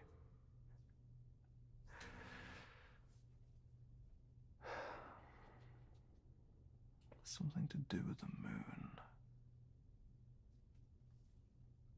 Something to do with the moon, indeed. There was a hypothesis called spontaneous generation, that fully formed complex life could come from non-living matter, dust. Squeeze the sheep. Would that put you to sleep if you drink it? If you counted the number of drinks, maybe. Was a hypothesis called spontaneous generation. This is true as well. Fully formed complex life could come from non-living matter, dust for instance, but that was falsified back in the 1800s. Was it Louis Pasteur? I can't remember. But yeah, this was a genuine proposition in science, the idea of spontaneous generation, of like flies and living things came out of non-living matter. Because if you leave food, then suddenly there's flies on it, but that's because there wasn't an understanding. Like, this was before the notion of abiogenesis. This was biogenesis, which is a falsified position. But I felt like it was important to bring up here because it's a tangential position to this kind of thing, where it's like, this is something that some people thought of, some people believed, that turned out not to be true. And so what did the scientific community do? They changed their position. They changed their models when they had newer and better information. And if that newer and better information, like this example, includes the existence of chimeric anthropoids, if you got substantial information, then no matter how impossible you think it is, you have a justification for that. The point is, be careful of preconceived biases. Well, that's impossible. That could never happen. But then the flip side, which I nearly got to there, was, I mentioned it before, Doyle's fallacy. Sir Arthur Conan Doyle, who wrote Sherlock Holmes, with the whole once you've eliminated the impossible, whatever remains, however improbable, must be the correct answer, which is logically fallacious. Hi, Jesse, appearing as soon as I talk about logical fallacies. Because it's the argument from ignorance fallacy. How do you know that you've eliminated the impossible? You don't. You never can. So that's fallacious. That's bad advice. Too late, Jesse. The latency there. This supported biogenesis, life from life, before we began to understand abiogenesis, the emergence of life from self-replicating molecules. An important part of our evolution is the common ancestry of bacteria, archaea, and eukaryota. That's us, over 4 billion years ago. Chimeras with features from different clades completely break our model of phylogeny. I really hope this is accurate enough for any biologists who might be watching. I'm not a biologist. I'm a dilettante. I'm doing my best. But if these creatures, I hope I got the words right. If you didn't evolve like the rest of us, something's going on. Something to do with the moon? Something to do with the moon. Called it. But that's beyond my expertise. He's a biologist, not a moonatologist. Working in this place, the things I've seen. Science is limited to the natural world by design, methodological naturalism. But if something... Methodological naturalism is is taking, okay, we can investigate the natural. We rule out the supernatural until we find a method that we can use to verify that. Philosophical naturalism is the belief that the natural world is all that is. That's all that exists, that supernatural doesn't exist. Whereas methodological naturalism, science, is going, well, we can't rule it in yet. We will pretend as if it doesn't exist until we have some way to verify that it does. Those are two different versions of naturalism that do get conflated sometimes. So I would be a methodological naturalist. I act as if the supernatural doesn't exist until I have reason to believe that it does. But I'm not a philosophical naturalist because I can't prove that there is no such thing as the supernatural. I don't believe that there is, but it would be wrong to go, well, then there isn't. We can act as if there isn't because we have no reason to believe that it is. So the truth of the proposition being unfalsifiable, if it's true or if it's false, from where I'm sitting, it looks identical until we have some reason to differentiate those two. To say that the supernatural doesn't exist would give me a burden of proof that I can't fulfill because it's unfalsifiable. But if something is unfalsifiable, the extent to which it's true, it appears identical to us right now to the extent to which it would be false. So it's useless. Until we can show that there's a there, we have no reason to believe that it is there. Now I'm preaching, so now I'll shut up. Beyond the natural interacts with it. Now that we can investigate, even if only partially. The supernatural. Triniset, welcome back. I'm glad you enjoy it. It's never been demonstrated to exist. The problem is, it can never be demonstrated not to. Oh, this is all the stuff I said already. So it's useless. Zero explanatory power. It's not been ruled out, but neither can it be ruled in. Maybe I went on a bit too much. It's a void of answers. Here, we study the reason why it's being brought up is because in this world there is clearly something along the lines of the supernatural going on. The kitsune series takes place in this same continuity, and spirit guardians clearly have something along the lines of magic going on. So, how would scientists act in a world in which there's clearly some degree of the supernatural? That's why I felt like all this was relevant in the script. Unusual. Sorry, I Jesse. think I should leave it at that. You're in the facility. Well, that broke the thing for a second there. Ah, we're back. That's all we call it. I'm sure it has another name, but... Doctor, come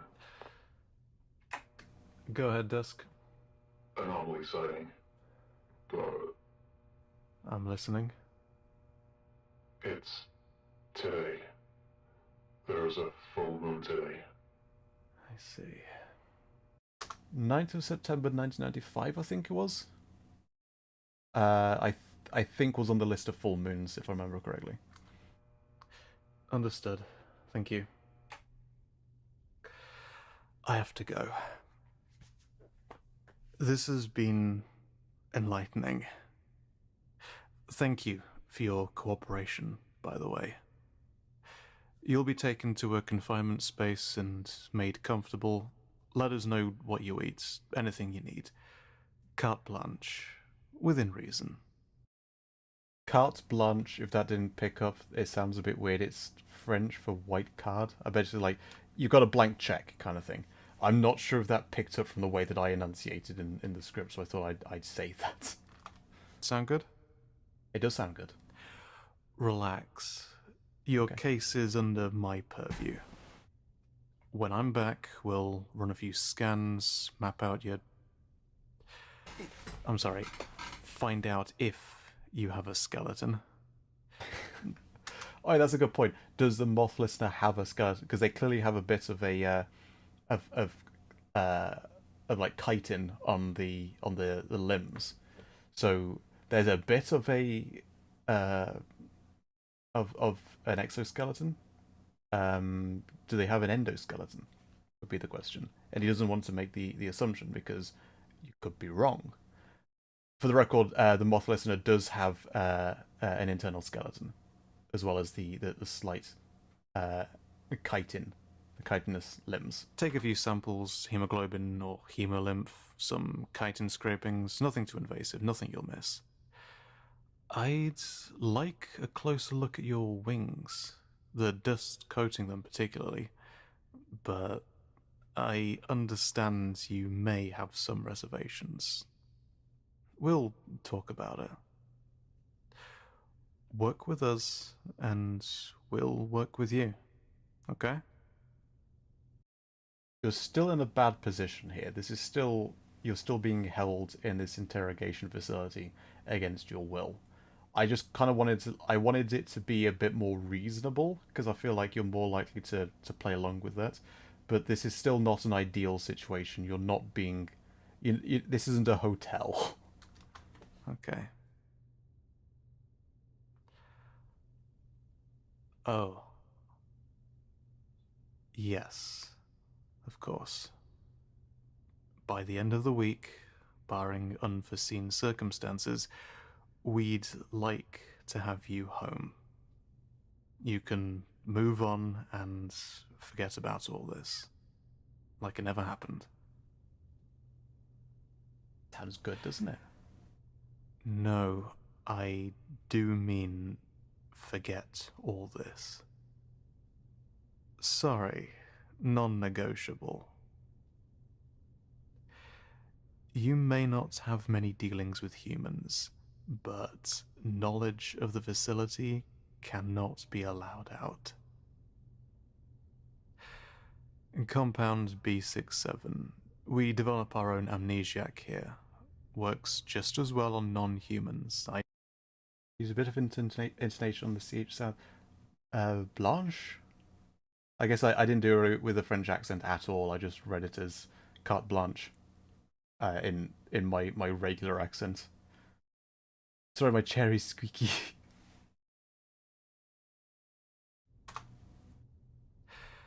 In Compound B67, That's a reference.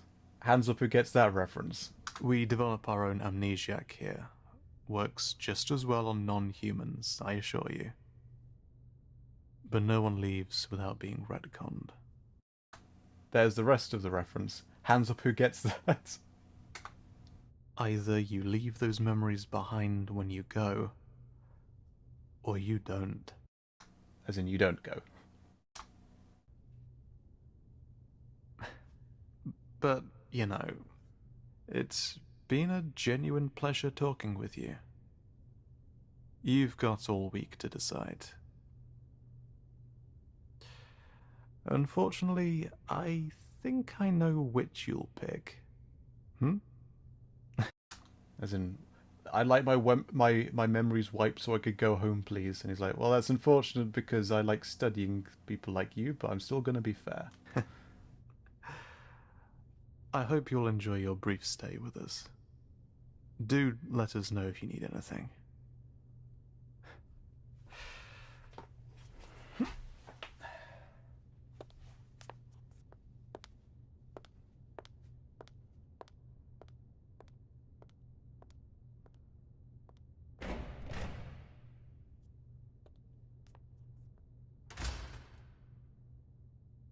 And there we go.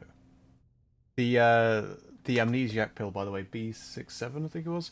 Retcon is the amnesiac produced by Torchwood. Which I like referencing. Is if I need an amnesiac pill, I'm gonna call it Retcon.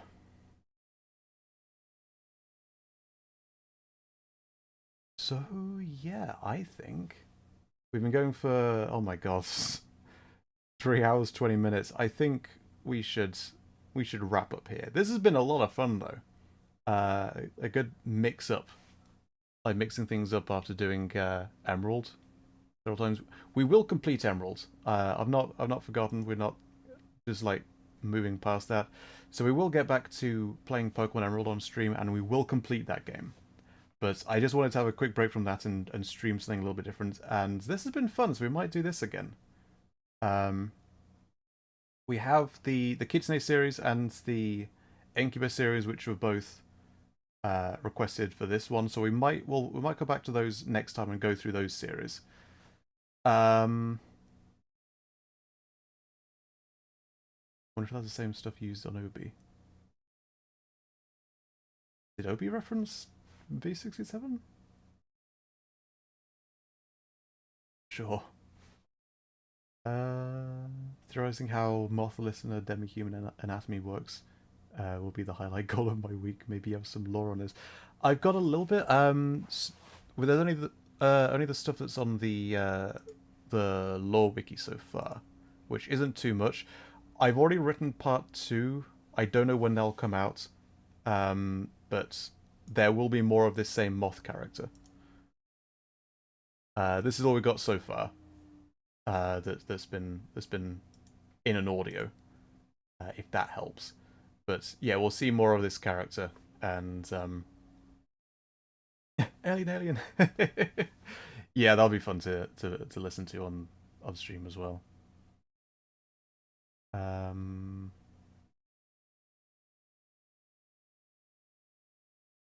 What was I saying? I don't know. We'll wrap up here. Thank you all so much for dropping by. We'll do another one of these streams at some point, I reckon. But I'm not sure when the next stream will be, because I've been doing sort of like a stream every 2 days.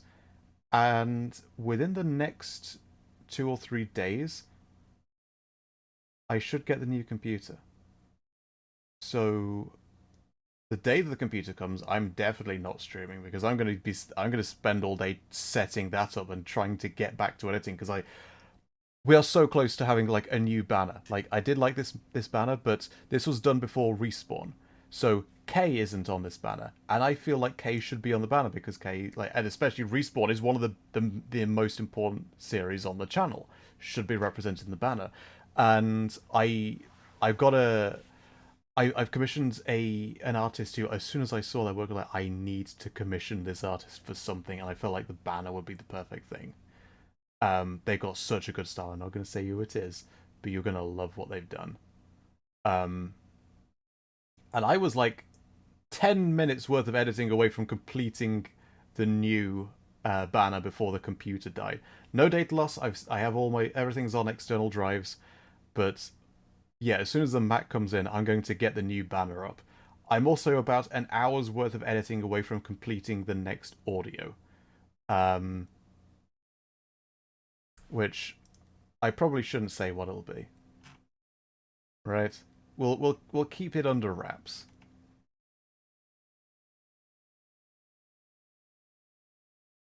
Gotta do something clever. We'll keep it under wraps. We don't want to say what the next audio. There we go. We'll have no teasers for what the next audio will be, but we're very close to having the next audio complete. And soon, hopefully on the same day that I get the computer in, I'll be able to finish that edit and hopefully get that out. If not that day, then the day after. We are so close to having the edit done. It was like, I was gonna get it done the night that the computer died. I'm sorry it's taken so long to get back to doing audios. But yeah, it's thanks to all of you for your very, very kind and generous help in funding a new computer out of nowhere that I just suddenly needed. I wouldn't have been able to afford a new computer without your help, and even those who were unable to support on the coffee, thank you all so much for even just sticking with me, for dropping by these streams just to keep the channel alive, for listening to all the old stuff while the channel's been on hiatus, just to let YouTube know the channel's still alive. I greatly appreciate it. So over the next few days, hopefully we're going to be back in business, back to editing, back to getting stuff done and posted. I'm really looking forward to it, and I hope you are too. We will be continuing with these live streams. I'm not sure if we'll switch over to streaming these on Twitch or if we'll keep the streams in on YouTube.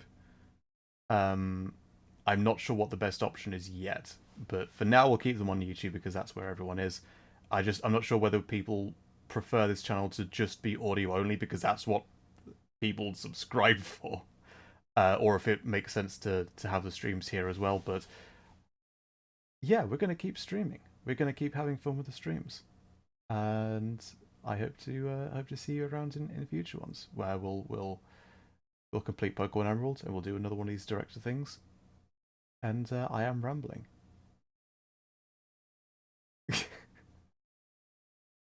I never know how to wrap these things up. So we'll do it abruptly.